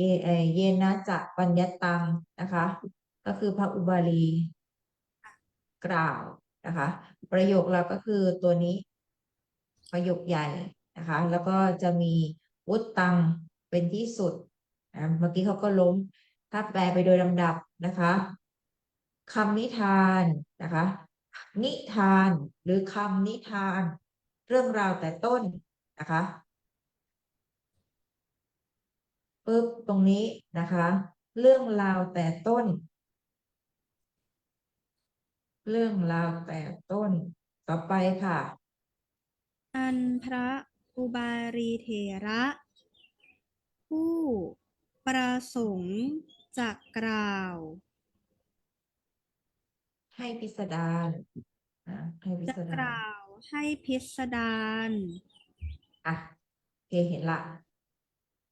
นักเรียนดูตรงนี้นะคะดูประโยคใหญ่ก่อนนะคะดูประโยคใหญ่ ประโยคใหญ่เนี่ยก็คือคำว่าวุตตังนะคะวุตตังเป็นกรรมวาจกนะคะทีนี้ แม่ชีครบก็แปลตัวอนัพพิตกตาก่อน ค่ะ นะคะ ตัวอนัพพิตกตาก่อนว่า ท่านพระอุบารีใช่ไหมคะเถระ ประสงค์นะคะ ที่จะกล่าวอะไร ก็คือคำนิทานใช่ไหมคะ นิทานนั้นนะคะท่านแปลนี้นะนิทานนั้นตั้งแต่แรก ท่านพระอุบารีนะคะ ประสงค์จะกล่าวไว้ทั้งหมดใช่ไหมคะ เอ๊ะเดี๋ยวสักครู่นะ แป๊บหนึ่งนะแป๊บหนึ่งแบต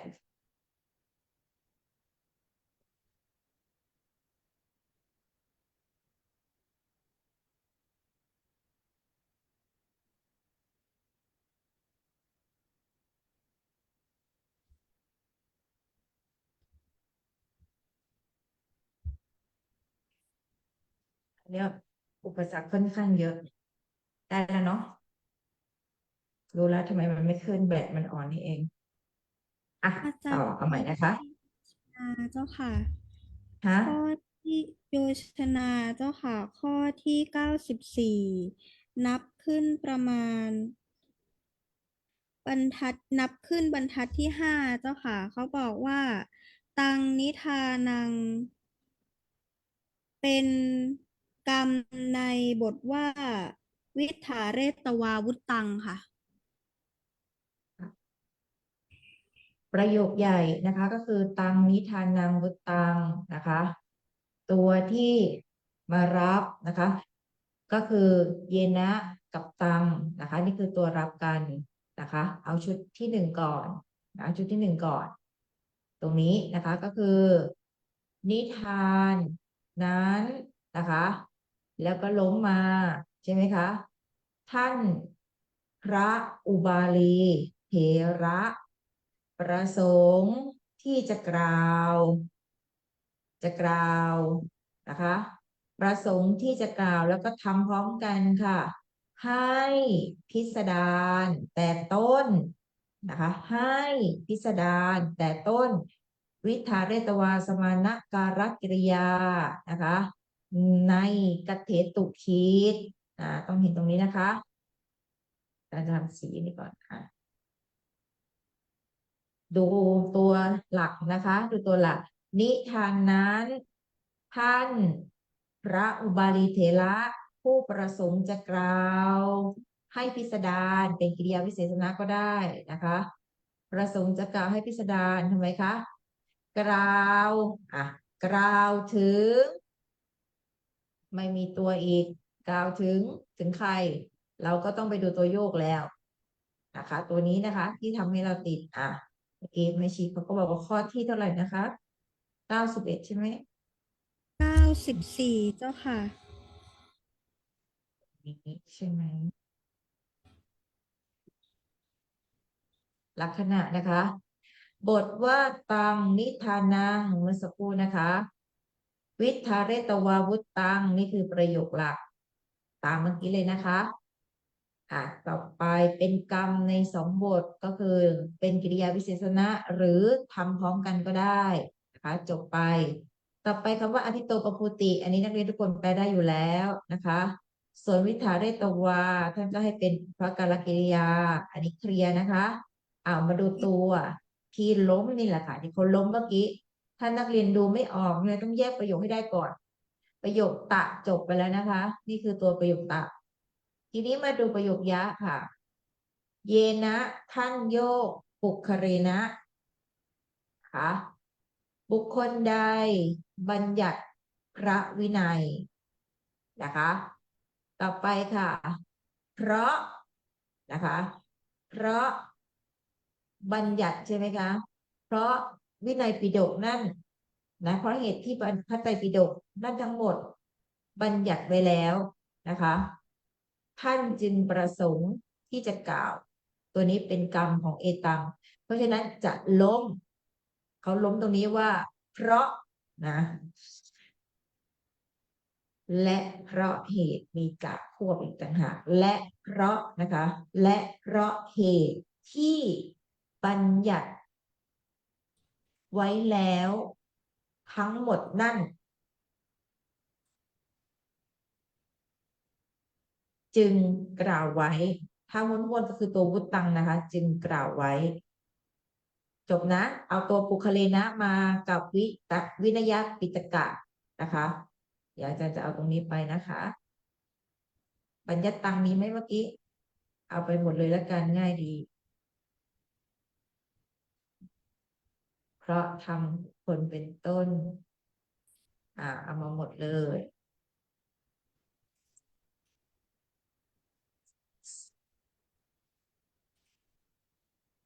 ค่ะ ตรงนี้เอามาจากโยชนาข้อที่94แบบนี้นะคะขอโทษไปทำของเขา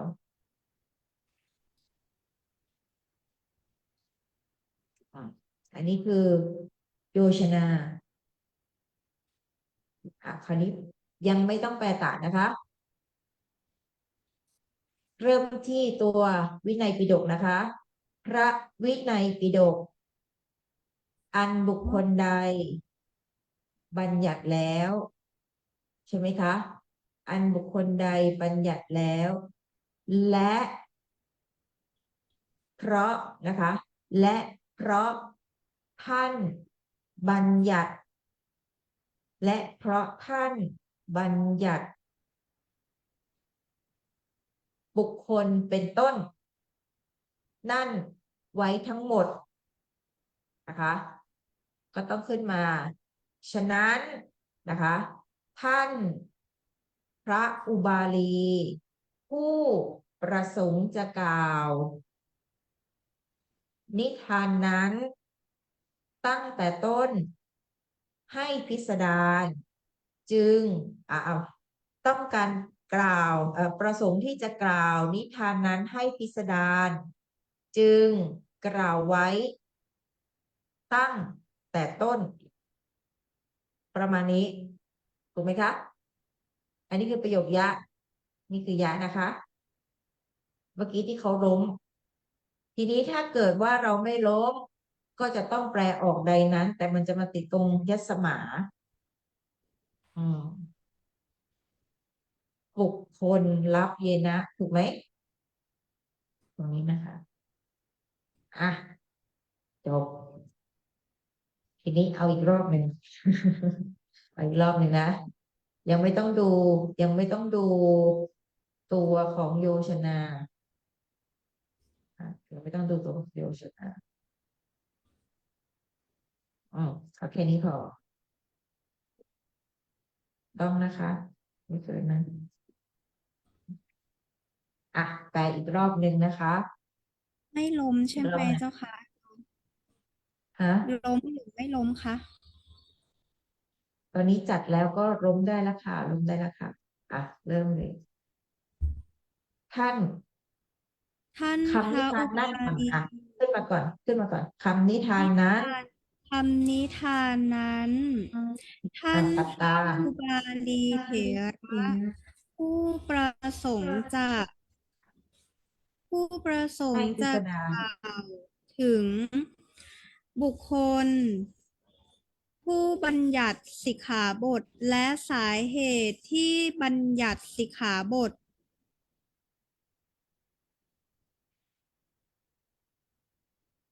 ไม่นะมัน ไม่ ตา ได้ ม มันต้องตรงนี้ก่อน อย่าเพิ่งไปตรงโน้นสิคะอย่าเพิ่งไปเอาประโยคนี้ก่อน นิทานนั้น ท่านพระอุบาลีเถระ ผู้ประสงค์จะให้พิสดารตั้งแต่ต้น ใช่ไหมคะ จึงกล่าว ใช่ไหมคะ จึงกล่าว ทีนี้ล่ะค่ะ ตัวที่บุคคลอยู่ไหนเนี่ยเมื่อกี้ตัวนี้ค่ะ จึงกล่าว แล้วก็ล้มใช่ไหมตัวตังเมื่อกี้ใช่ไหมคะ เยนะที่โยปุคเลนะคะ จึงกล่าวถึงบุคคล ใช่ไหมจึงกล่าวถึงบุคคล วางอย่างนี้ก็ไม่ได้อีกนักเรียนงงอีก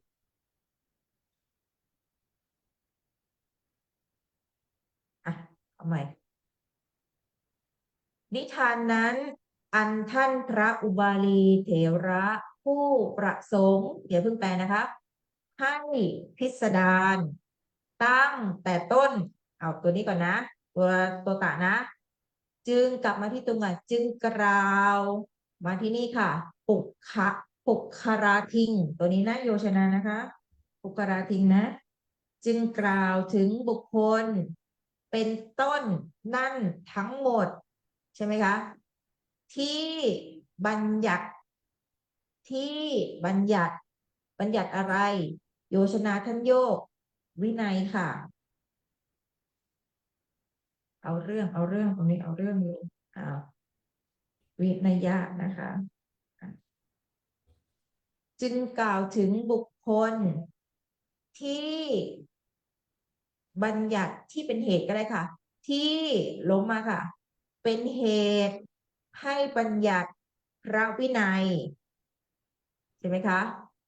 และเพราะค่ะ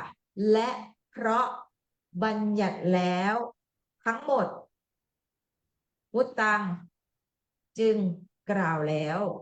ตัวเนี้ยมันห้อยตรงนี้แหละ คือตอนนี้เราต้องเห็นว่าจะควบเยนะ ถูกไหมคะ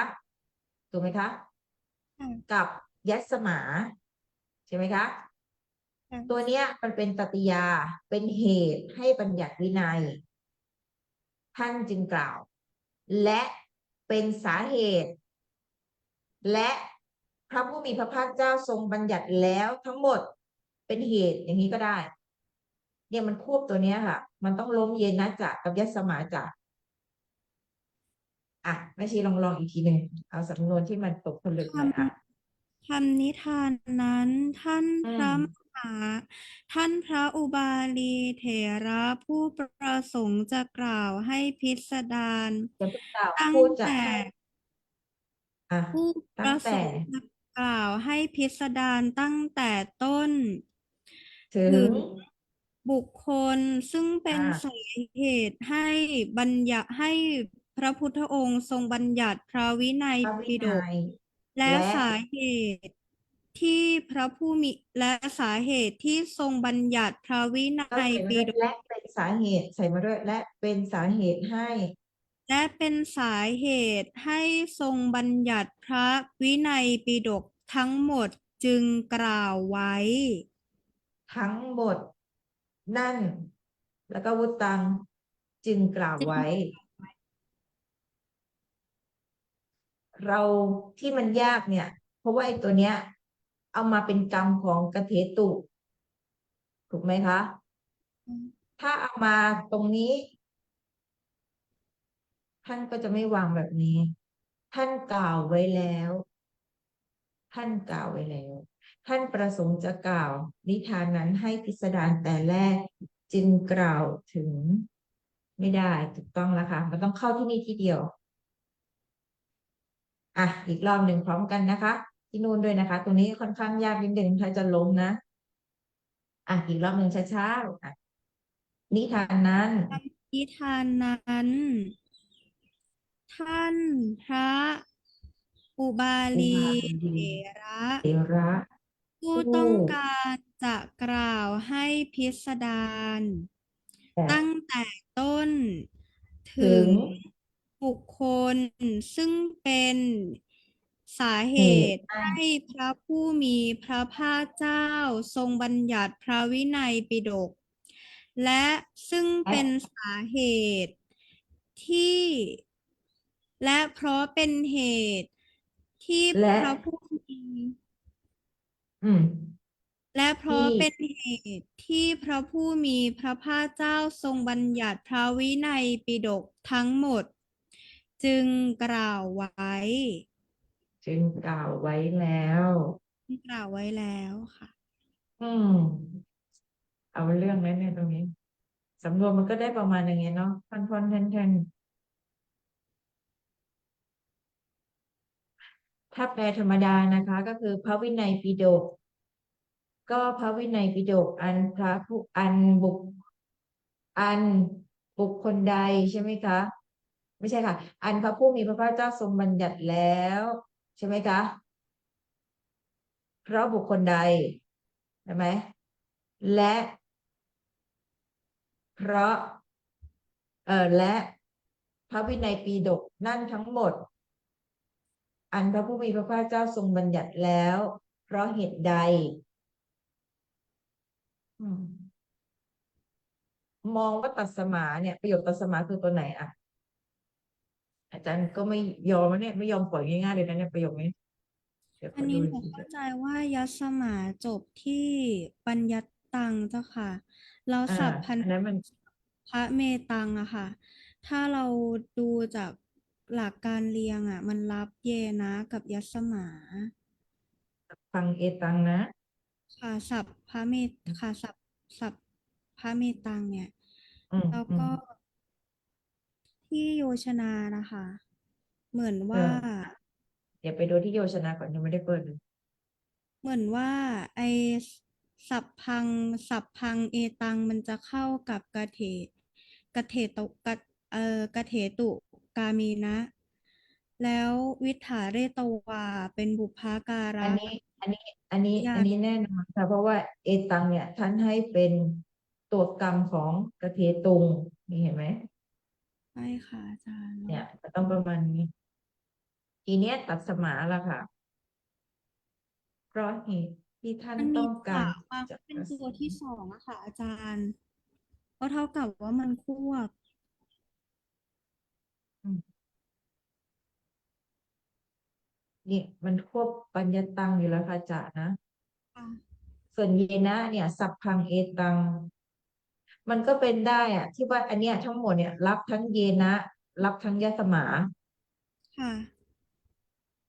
สำนวนมันจะออกอย่างนี้เมื่อกี้เราแปลว่าเป็นเหตุให้เนาะแล้วอันนี้ล่ะและและสาเหเป็นตุเหตุและเป็นสาและเป็นเหตุสาเหตุให้ค่ะ และเป็นสาเหตุบุคและคลเป็นสาเหตุที่เป็นเหตุและสาเหตุที่ทรงบัญญัติ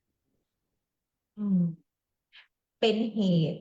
และเป็นสาเหตุให้บัญญัติวินัยทั้งหมดนั่นค่ะแต่ว่ากล่าวไปไอ้แล้วเนี่ยเหรอยัสมาเนี่ยไม่ใช่ที่หนูเข้าใจอ่ะเหมือนว่าบุคคลน่ะก็เหตุหนึ่งแล้วสาเหตุอืมที่บัญญัติก็เป็นอีกเหตุหนึ่งแบบมันคนละเป็นอันกันคนก็คนคนที่บัญญัติวินัยก็คนที่คือท่านเป็นต้นสุทินวัตถุอ่ะวัตถุใช่ต้นเรื่องกับสาต้เหตุนเรื่องอันหนึ่งสาเหตุก็อีกอันหนึ่งใช่หนูว่าคนมันก็ไม่ใช่สาเหตุทั้งหมดมันก็แบบมันต้องมีเข้าใจแยกได้เข้าใจได้เดี๋ยวแป๊บหนึ่งนะดันเคลียร์นิดหนึ่งรอบหนึ่งขอเปิดอีกชั้นหนึ่งขอดูดีใจนิดหนึ่งมันเหมือนมันติดอยู่นิดหนึ่งนะขอเวลาไม่ถึง5 นาทีขอเช็คดีกานิดหนึ่งค่ะถ้าอย่างนี้ท่านน่าจะต้องบอกเราละสิกขวะเลยละตอนนี้เป็นปฐมปราชิกเนาะเตนะโขเนาะยังไม่ถึงนะคะอาจารย์ อันนี้มันพาหิระนิทาน ค่ะค่ะจบบริบูรณ์อ่ะได้ละดีกาก็จะหนามากค่ะทั้งหนาทั้งยาวกติชินเพอ่ามาถึงละเยเตธรรมาปวัตติโนมาเมย่อมเหมือนกับหมด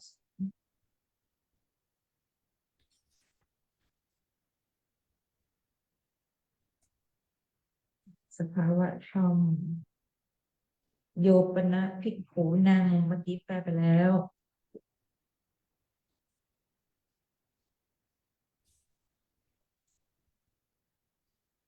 ไม่มีจริงๆไปนู่นแล้วค่ะไปลำดับของอาจารย์ในชมพูทวีปละในดีกาไม่มีอ่ะลงข้างล่างมีไหมไม่มี ก็ต้องประมาณนี้นะคะ ก็ต้องประมาณนี้คือเยนะตัวแรกให้แปลว่าเป็นเหตุให้พระพุทธองค์ทรงบัญญัติแล้วก็จะพวกใส่สำนวนหน่อยเป็นสาเหตุอีกใช่ไหมคะเป็นสาเหตุให้ใช่ไหมคะ และเป็นเหตุให้บัญญัติพระวินัยปิฎกทั้งหมดนั่นแหละ จึงกล่าวไว้ ก็ต้องประมาณนี้ค่ะ หนีมากไม่ได้ละนะคะ เพราะฉะนั้นตัวจะเย็นนะตัวนี้ให้แปลว่า ถึงบุคคลเป็นต้นที่เป็นเหตุให้บัญญัติวินัย ส่วนยัสมาจะก็และเป็นสาเหตุให้บัญญัติวินัยทั้งหมดนั่นแหละ จึงวุตตังกล่าวไว้ไปได้นะคะ เข้าเวรัญชาได้แล้วค่ะแม่ชีต่อค่ะวุตตังค่ะ คำที่ควรกล่าวทั้งหมดนี้คำที่ควรกล่าวทั้งหมดนี้ ท่านถ้าอย่างพระนั้นต้องเข้าบาค่ะ ลีเถถ้าอย่างนั้นระต้องเข้าก่อนลูก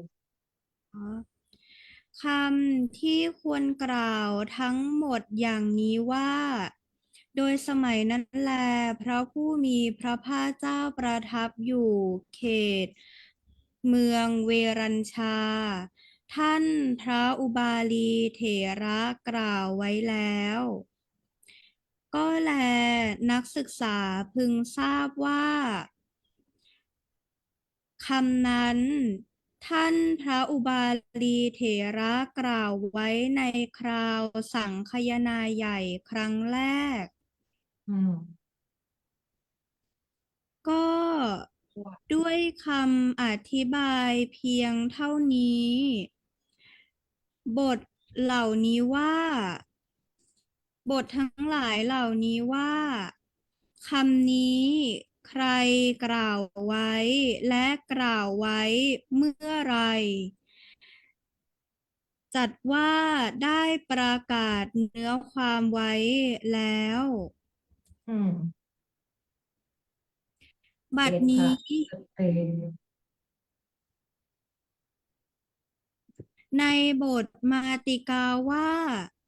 กัสมาวุตตังเป็นต้น ข้าพเจ้าจะกล่าว ต่อไปนี้ เพราะท่านพระอุบาลีเถระ ถูกบัดท่านนี้พระบัดนี้มห บัดนี้สิทีหนึ่งบัดในคำว่า ในกัสคำว่า มาวุตตังนี้กัสมาวุตตังนี้ ข้าข้าพเจ้า พเจ้าจะกล่าวดังต่อไปนี้ อ่า จะกล่าวในจะกล่าว ดังต่อไปนี้จะกล่าว จะกล่าว ต่อไป ดังต่อไปนี้โอเคค่ะ ต่อไปได้หมด เพราะท่านพระอันนี้อุบาเล้ากันลี นะคะ ท่านพระอุบาลีนี้ ถูกท่านพระมหากัสสปะเถระถามถึงนิทาน ฉะนั้น ท่านพระอุบาลีนั้น จึงกล่าว ใช่ นิทานนั้น จึงกล่าว นิทานนั้น เพื่อให้พิสดารตั้งแต่ต้น อืม ตรงนี้ก่อน ขอขอเคลียร์อีกรอบนะ เพราะมันก็เรื่องเดียวกันนี่แหละ ถูกไหม ค่ะ อืม อาจารย์ขอเอาอีกรอบเคลียร์มันดูไม่เสถียรมันไม่สนิทมันไม่เคลียร์ใจเอาใหม่ ขอเอาการรัสตมีออก ตัวนี้แหละทำให้เรายุ่งนะคะ ขอเคาะก่อนนะ เอาใหม่นะ มันต้องได้สิทำไมมันจะไม่ได้ มันจะสับรจนาหนังสือแล้วก็เราจะแปลออกมาโดยที่อักขระมันไม่เคลียร์มันไม่ได้ มันจะเป็นหลักฐานในทางศาสนาเอาอีกรอบนะคะ ทีเนี้ยอาจารย์จะเอาตัวบุคคลก่อน อุ้ยเกิดอะไรขึ้นอีกแล้วเนี่ยแหมเหมือนวันนี้นะ เยอะนะ เยอะอ่ะ ก็จะทำเหมือนเมื่อกี้คุยกันแล้วนะคะว่า อันเนี้ยก็คือประโยคกรรมวาจกธรรมดาถูกไหมมันเป็นกรรมวาจกธรรมดาที่มันไม่น่าจะยาก แต่ทำไมเนื้อหามันถึงไม่ถึงใจมันไม่สุดนะคะ จะเปลี่ยนใหม่ แปลตัวกับตาก่อน แปลตัวกับตาก่อน รู้กันไปเลยว่า ท่านเนี้ย ท่านพระอุบาลีเถระนะคะ ท่านประสงค์จะกล่าวใช่ไหมคะ ท่านจะกล่าวอะไรคะ ไปข้างหน้าค่ะ ตรงนี้โยชนาขึ้นคำว่าปุคลาทิงใช่ไหม ถูกไหม ค่ะ อ่ะ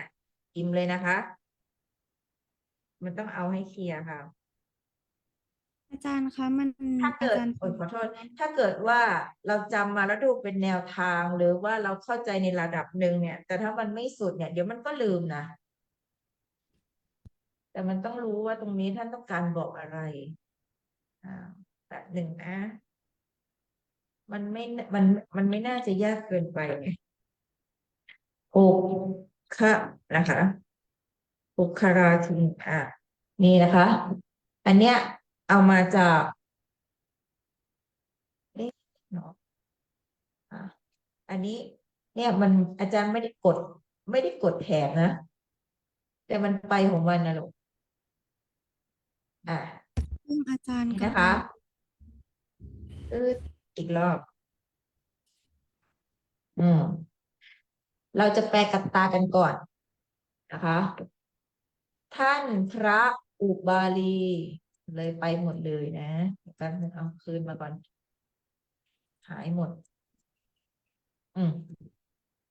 ท่านพระอุบาลีเถระ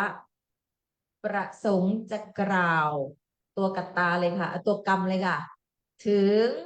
บุคคลเป็นต้นถูกไหมคะ ถึงบุคคลเป็นต้นที่นะคะที่ไปข้างหน้าค่ะ บุคคลเยนะค่ะ ที่เป็นเหตุให้พระผู้มีพระภาคเจ้า ทรงบัญญัติพระวินัยปิฎกและนะคะลงยัสมาเลยนะคะ และเหตุนะคะและเป็นเหตุเป็นสาเหตุและเป็นสาเหตุที่ทรงบัญญัติที่เป็นและเป็นสาเหตุที่ทรงบัญญัตินี้ใช่ไหมคะทรงบัญญัติไว้ทั้งหมด จึงได้กล่าวคำนิทานนั้นไว้ตั้งแต่ต้น มันน่าจะลงกรรมอย่างเงี้ยมันน่าจะเคลียร์มันไม่ใช่ว่ากล่าวแล้วรู้สึกว่ามันถูกปล่อยอีกทีนะคะฟังอีกทีนะคะ ท่านพระอุบาลีเถระประสงค์จะกล่าวนะจะกล่าวแต่อาจารย์ยังจะไม่ออกพิสดารนะคะ จะกล่าวเรียกหากรรมก่อน อาจารย์จะตัวนี้ก่อนนะโยโกะเข้าใจไหมเข้าใจไหมอาจารย์จะยังไม่เอาอันนี้นะคะ เห็นไหมลูกเห็นไหม ค่ะ อาจารย์จะยังไม่ไปวิถฐาน เพราะมันไปวิถฐานทีไรเรารู้สึกเราจะงงค่ะ อาจารย์จะเอาตัวกรรมก่อน ท่านพระอุบาลีเถระประสงค์จะกล่าวถึงบุคคลยังไม่ต้องพูดถึงเรื่องให้พิสดารยังไม่ต้องพูด มันทำให้เรามึนเนื้อหาภาษาไทยค่ะขอเอาออกไปก่อนไม่งั้นคาใจลบแล้วนะคะล้มแค่นี้แหละค่ะ จะเอาแค่นี้แหละค่ะ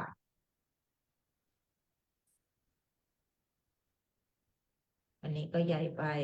หาเกิน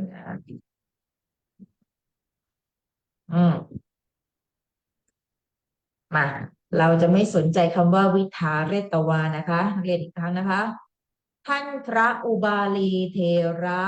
ประสงค์จะกล่าวถึงบุคคลเป็นต้น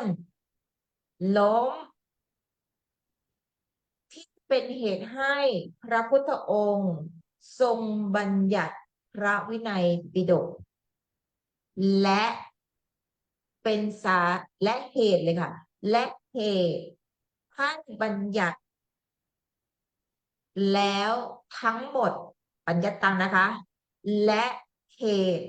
ให้บัญญัติแล้วทั้งหมด เป็นกริยาวิเศษณะอาจารย์จะทำเป็นกริยาวิเศษณะนะคะ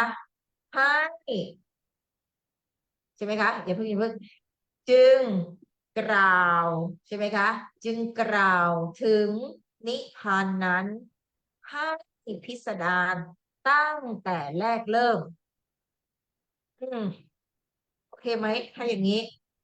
โอเคค่ะอาจารย์ เพราะฉะนั้นตรงนี้เนี่ยให้ดูคำว่าวิทาเรตวาค่ะ แยกคำว่าวิทาเรตวาตรงนี้ออกมาให้ทำหน้าที่เป็นกริยาวิเศษณะในวุตตังค่ะ ไม่อย่างนั้นคือแปลได้แต่มันไม่เข้าใจอ่ะเข้าใจคำว่าไม่เข้าใจใช่ไหมคือแปลได้แต่มันไม่เข้าใจอ่ะถ้ามันไม่เข้าใจอาจารย์ก็ไม่ปล่อยเหมือนกันนะ ประโยคนี้ประโยคหลักก็คือตังดูการสัมพันธ์นะคะ ตังวิเศษณะของนิทานังนิทานังวุตตกรรมะในวุตตังใช่ไหมคะต่อไปค่ะกัตเทตุกาเมนะและอายัสมตาวิเศษณะของอุปาริเทเรนะอุปาริเทเรนะอนัตติกตาในวุตตังเพราะฉะนั้นดูแค่ตัวเหลืองแดงนะคะ แล้วจะแปลให้ฟังอีกครั้งหนึ่งแล้วจะรู้เรื่องว่าประโยคนี้ท่านต้องการบอกอะไรเรานะแปลตัวกับตาก่อนค่ะท่านพระอุบาลีเถระประสงค์จะกล่าว อย่าเพิ่งขึ้นไปข้างบนค่ะ เพราะว่าตังเป็นของวุตตังดูไหมอิทานังกับวุตตังนะคะ ประสงค์ที่จะกล่าว เอาตัวของมันก่อนค่ะ ถึงบุคคล ล้มไปที่เยนะค่ะ ถึงบุคคลเป็นต้น ซึ่งเป็นเหตุให้พระพุทธองค์ทรงบัญญัติพระวินัยปิฎกและเหตุให้บัญญัติแล้วทั้งหมด จึงกล่าวถึงนิทานนั้นให้พิสดารตั้งแต่แรก มันต้องอย่างนี้ มันไม่ใช่เอานิทานนางมาเข้ากับเถตุงไม่ใช่อ่ะ แล้วก็เราก็มามึนกันตรงนี้นะคะ ประมาณนี้ค่ะอ่ะสำหรับตัวเองนะส่วนตัวเคลียร์แล้วค่ะทานข้าวได้แล้วถ้าอย่างนี้เห็นด้วยไหมนี่ เห็นแล้วเนาะเห็นโครงสร้างแล้วเนาะเพียงแต่ว่าเปลี่ยนหน้าที่นิดนึงอาจารย์เปลี่ยนวิทาเรตวาตัวเนี้ย เป็นกิริยาวิเศษณะในบุตตังนะคะ ประมาณนี้นะคะ ส่วนสำนวนแรกที่แปลถ้าจะฟังย้อนไปฟังแล้วกัน ถ้าแปลตอนนี้เดี๋ยวมันจะแย้งกันอีกนะ แต่ว่าในส่วนที่อาจารย์ขอแปลอีกรอบเพื่อเคลียร์นะคะ ก็คือให้ดูที่สีเหลืองนี่คือประโยคหลัก มีแค่นี้เองค่ะ ตัววุตตกรรมะอนัพพิกตา และก็กิตตบทกรรมวาจกนะคะ ส่วนตรงนี้นะคะ เป็นตัวกรรมนะคะ เป็นตัวกรรมอาวุตกรรมะเข้าในกเถตุ วิทาเรตวาแปลเป็นตัวสุดท้ายค่ะ ต้องการจะกล่าวนิทานนั้นให้พิสดารตั้งแต่แรกค่ะ ประมาณนี้ค่ะ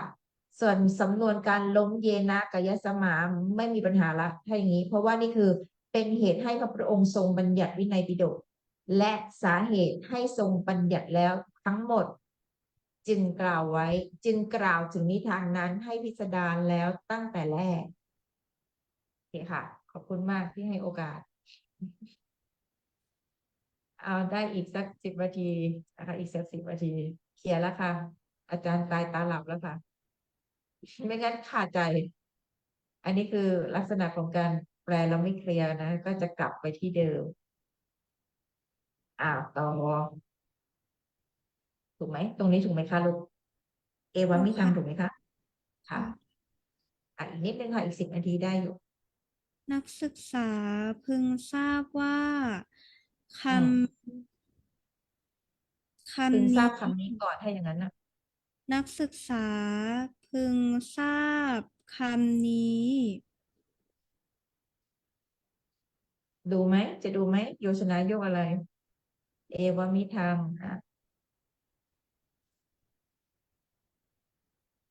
อ๋อหนูขอเอาตัวกับตาขึ้นก่อนได้ไหมคะ ได้ได้90เลยใช่ไหมคะ เอว่ามีทางอยู่ตรงไหนนี่เนาะนี่ใช่ไหมคะอ่ะเริ่มต้นค่ะกับตาก่อน16ค่ะครับแล้วก็โอเคนักนักศึกษานักศึกษาพึงทราบว่า อืมแล้วก็ขึ้นท่านพระอุบาลีเถระแม้เมื่อกล่าวในคราวสังคายนาใหญ่ครั้งแรกก็กล่าวคำนี้ไว้ เพราะเหตุนี้ดังอธิบายมาชนี้อืมหนึ่งด้วยคำอธิบายมีประมาณเท่านี้ อืมพุทธังมาอีกแล้วค่ะเยนะยะธานี่แหละเราถึงต้องเอายกมาอีกรอบสมาดๆเลยติกาเหล่านี้ว่า อืมคำนี้ใครกล่าวไว้ กล่าวไว้เมื่อใด และกล่าวไว้เพราะเหตุใด เป็นต้นเป็นต้น จัดว่าได้ประกาศเนื้อความไว้แล้ว ค่ะประมาณนี้นะอันนี้ก็ดูให้ดีๆแล้วกันพระวินัยปิฎกนี้ใครกล่าวไว้กล่าวไว้ในเวลาใดสาเหตุอะไรจึงกล่าวไว้ถ้าลงยัตตะสำนวนโบราณท่านนิยมใช้คำว่าใครเล่านี่นะคะไอ้เล่าเนี่ยก็คือยัตตะค่ะใครเล่ากล่าวไว้เวลาละเวลาอะไรเล่านะเวลาใดเล่าบัญญัติไว้สาเหตุอะไรเล่าจึงบัญญัติไว้อันนี้คือสำนวนโบราณนะเล่าอะนะคะแต่ก็ไม่ต้องขนาดนั้นค่ะเป็นการถามก็พอต่อจ้ะบัดนี้ เหมือนเดิมบัดนี้เพื่อจะประกาศเนื้อความแห่งบททั้งหลายเหล่านี้ว่า อันนี้มันแปลไม่น่าจะได้เนื้อความอะค่ะอาจารย์ ใครทรงไว้ใช่ไหมสืบต่อพระมาวิใช่ไหมนัยปิฎกนี้ใครทรงไว้ใครนำสืบต่อมา และตั้งตั้อยู่งอยู่ในวิธีใด กล่าววิธีนั้น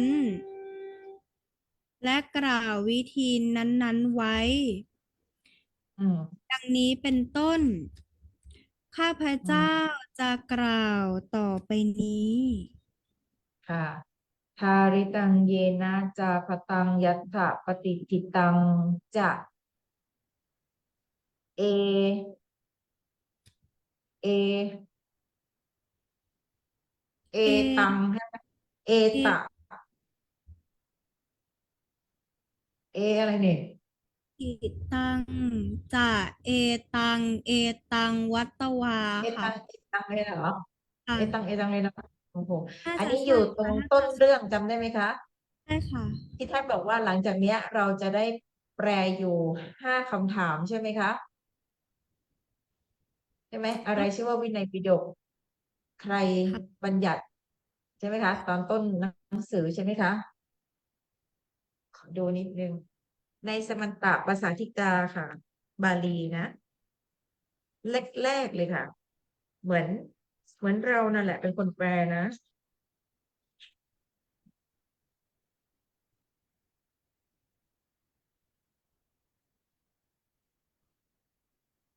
หน้า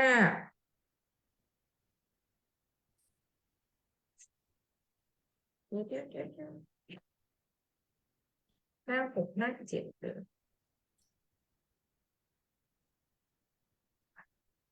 ไม่ใช่ว่าอาจารย์จำผิดนะอันนี้ภาค 1เนาะ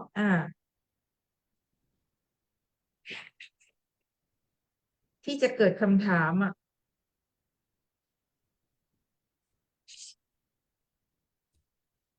วุตมันตังใช่เยนะยะธาหน้า 4จ้ะ เปิดหนังสือไปที่หน้าสี่ หน้าสี่ใต้คาถาลูกเห็นหรือยังคะ อาจารย์ก็คือ หืม อธิบายพระวินัยจากอธิบา อื ย ม อัดแห่งพระวินัยแสดงอัดตึ๊ดใช่ไหมคะ อืมถูกต้อง เนี่ยมันคือตอนเนี้ยกำลังจะไปรวบเบื้องต้นของพาหิรานิทานนี่แหละเข้าใจไหมแล้วจะจบละเดี๋ยวจะเข้าสู่เวรัญชกาลละนะคะ เพราะฉะนั้นตรงคำว่าพุตตัง เยนะยะธา ยัสมา ใช่ไหมคะ อยู่ที่หน้าสี่ใต้คาถา อยู่ที่หน้าสี่ใต้คาถา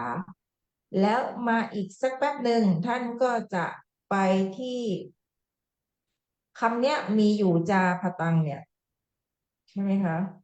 ใช่ค่ะ ใคร อยู่ ใคร แถวๆนี้แหละ มา เรานี่แหละเป็นคนแปลนะ เรานี่แหละเป็นคนแปล นี่ไง อยู่ในคาถาค่ะ วุตตังเยนะยะทายสมาเห็นไหมคะ หน้าสี่เอาไหนๆก็เหลือเวลา3 นาทีค่ะ พาไปดูที่เกิดเหตุก่อนค่ะ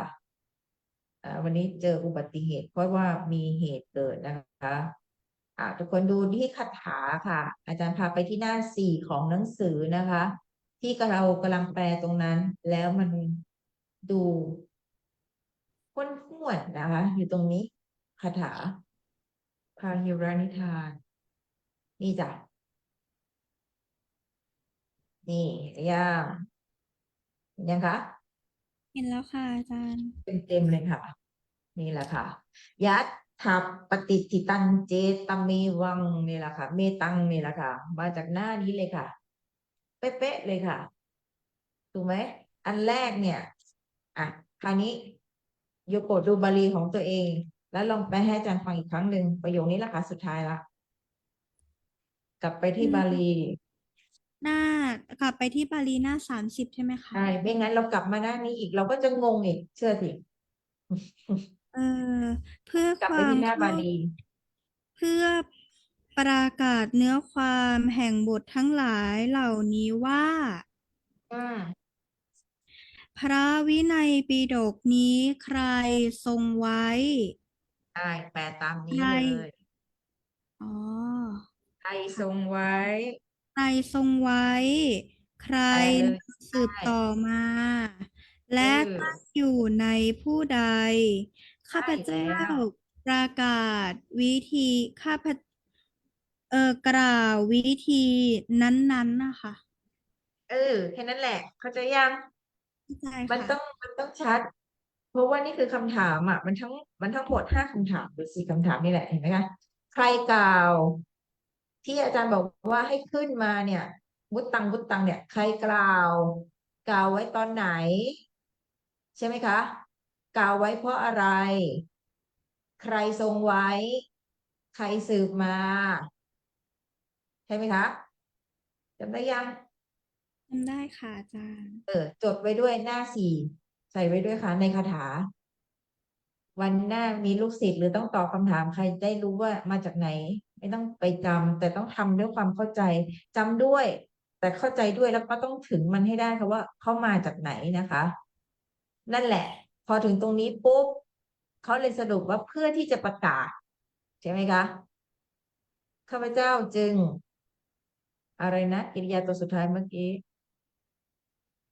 นั่นหน้าวันนี้นะคะ จบที่หน้า 3 ที่ว่า วัตวา เอตังวิทังอะค่ะ ค่ะอ้าวเคลียร์ถ้าอย่างนี้เคลียร์ตายตาหลับแล้วค่ะ คราวนี้เขาเรียกว่าไม่ปล่อยค่ะ กัดไม่ปล่อย 30ใช่ไหมคะ นี่นะคะ นี่นะคะ ตรงนี้มาสืบเนื่องกันมานะคะ จะประกาศเนื้อความแห่งบทมาติกาเหล่านี้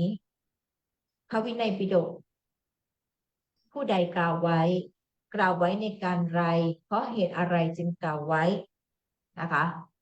บัดนี้เพื่อที่จะประกาศเนื้อความ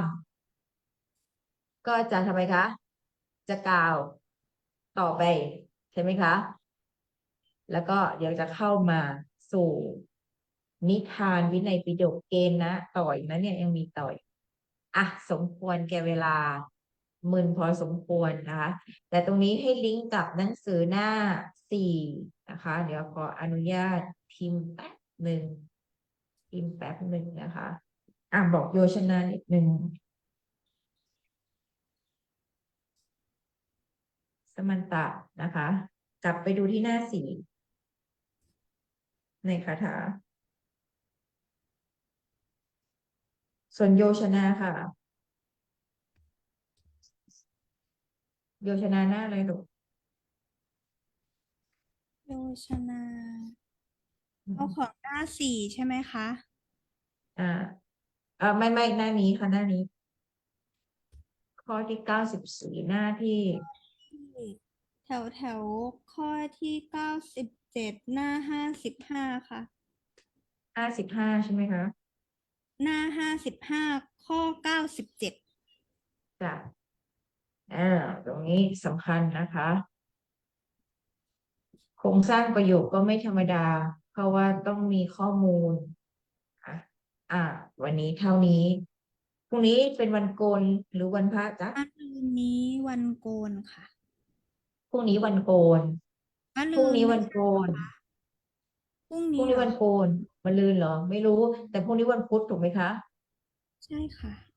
พรุ่งนี้วันพุธหมอนัดอะไรบอกผลตอนเช้านะคะพรุ่งนี้อาจจะขอสลับเป็นช่วงบ่าย เฉพาะพรุ่งนี้วันเดียวเพราะว่าอาจารย์ต้องฟังผลที่ไปโรงพยาบาลอาทิตย์ที่แล้ว ช่วงเช้า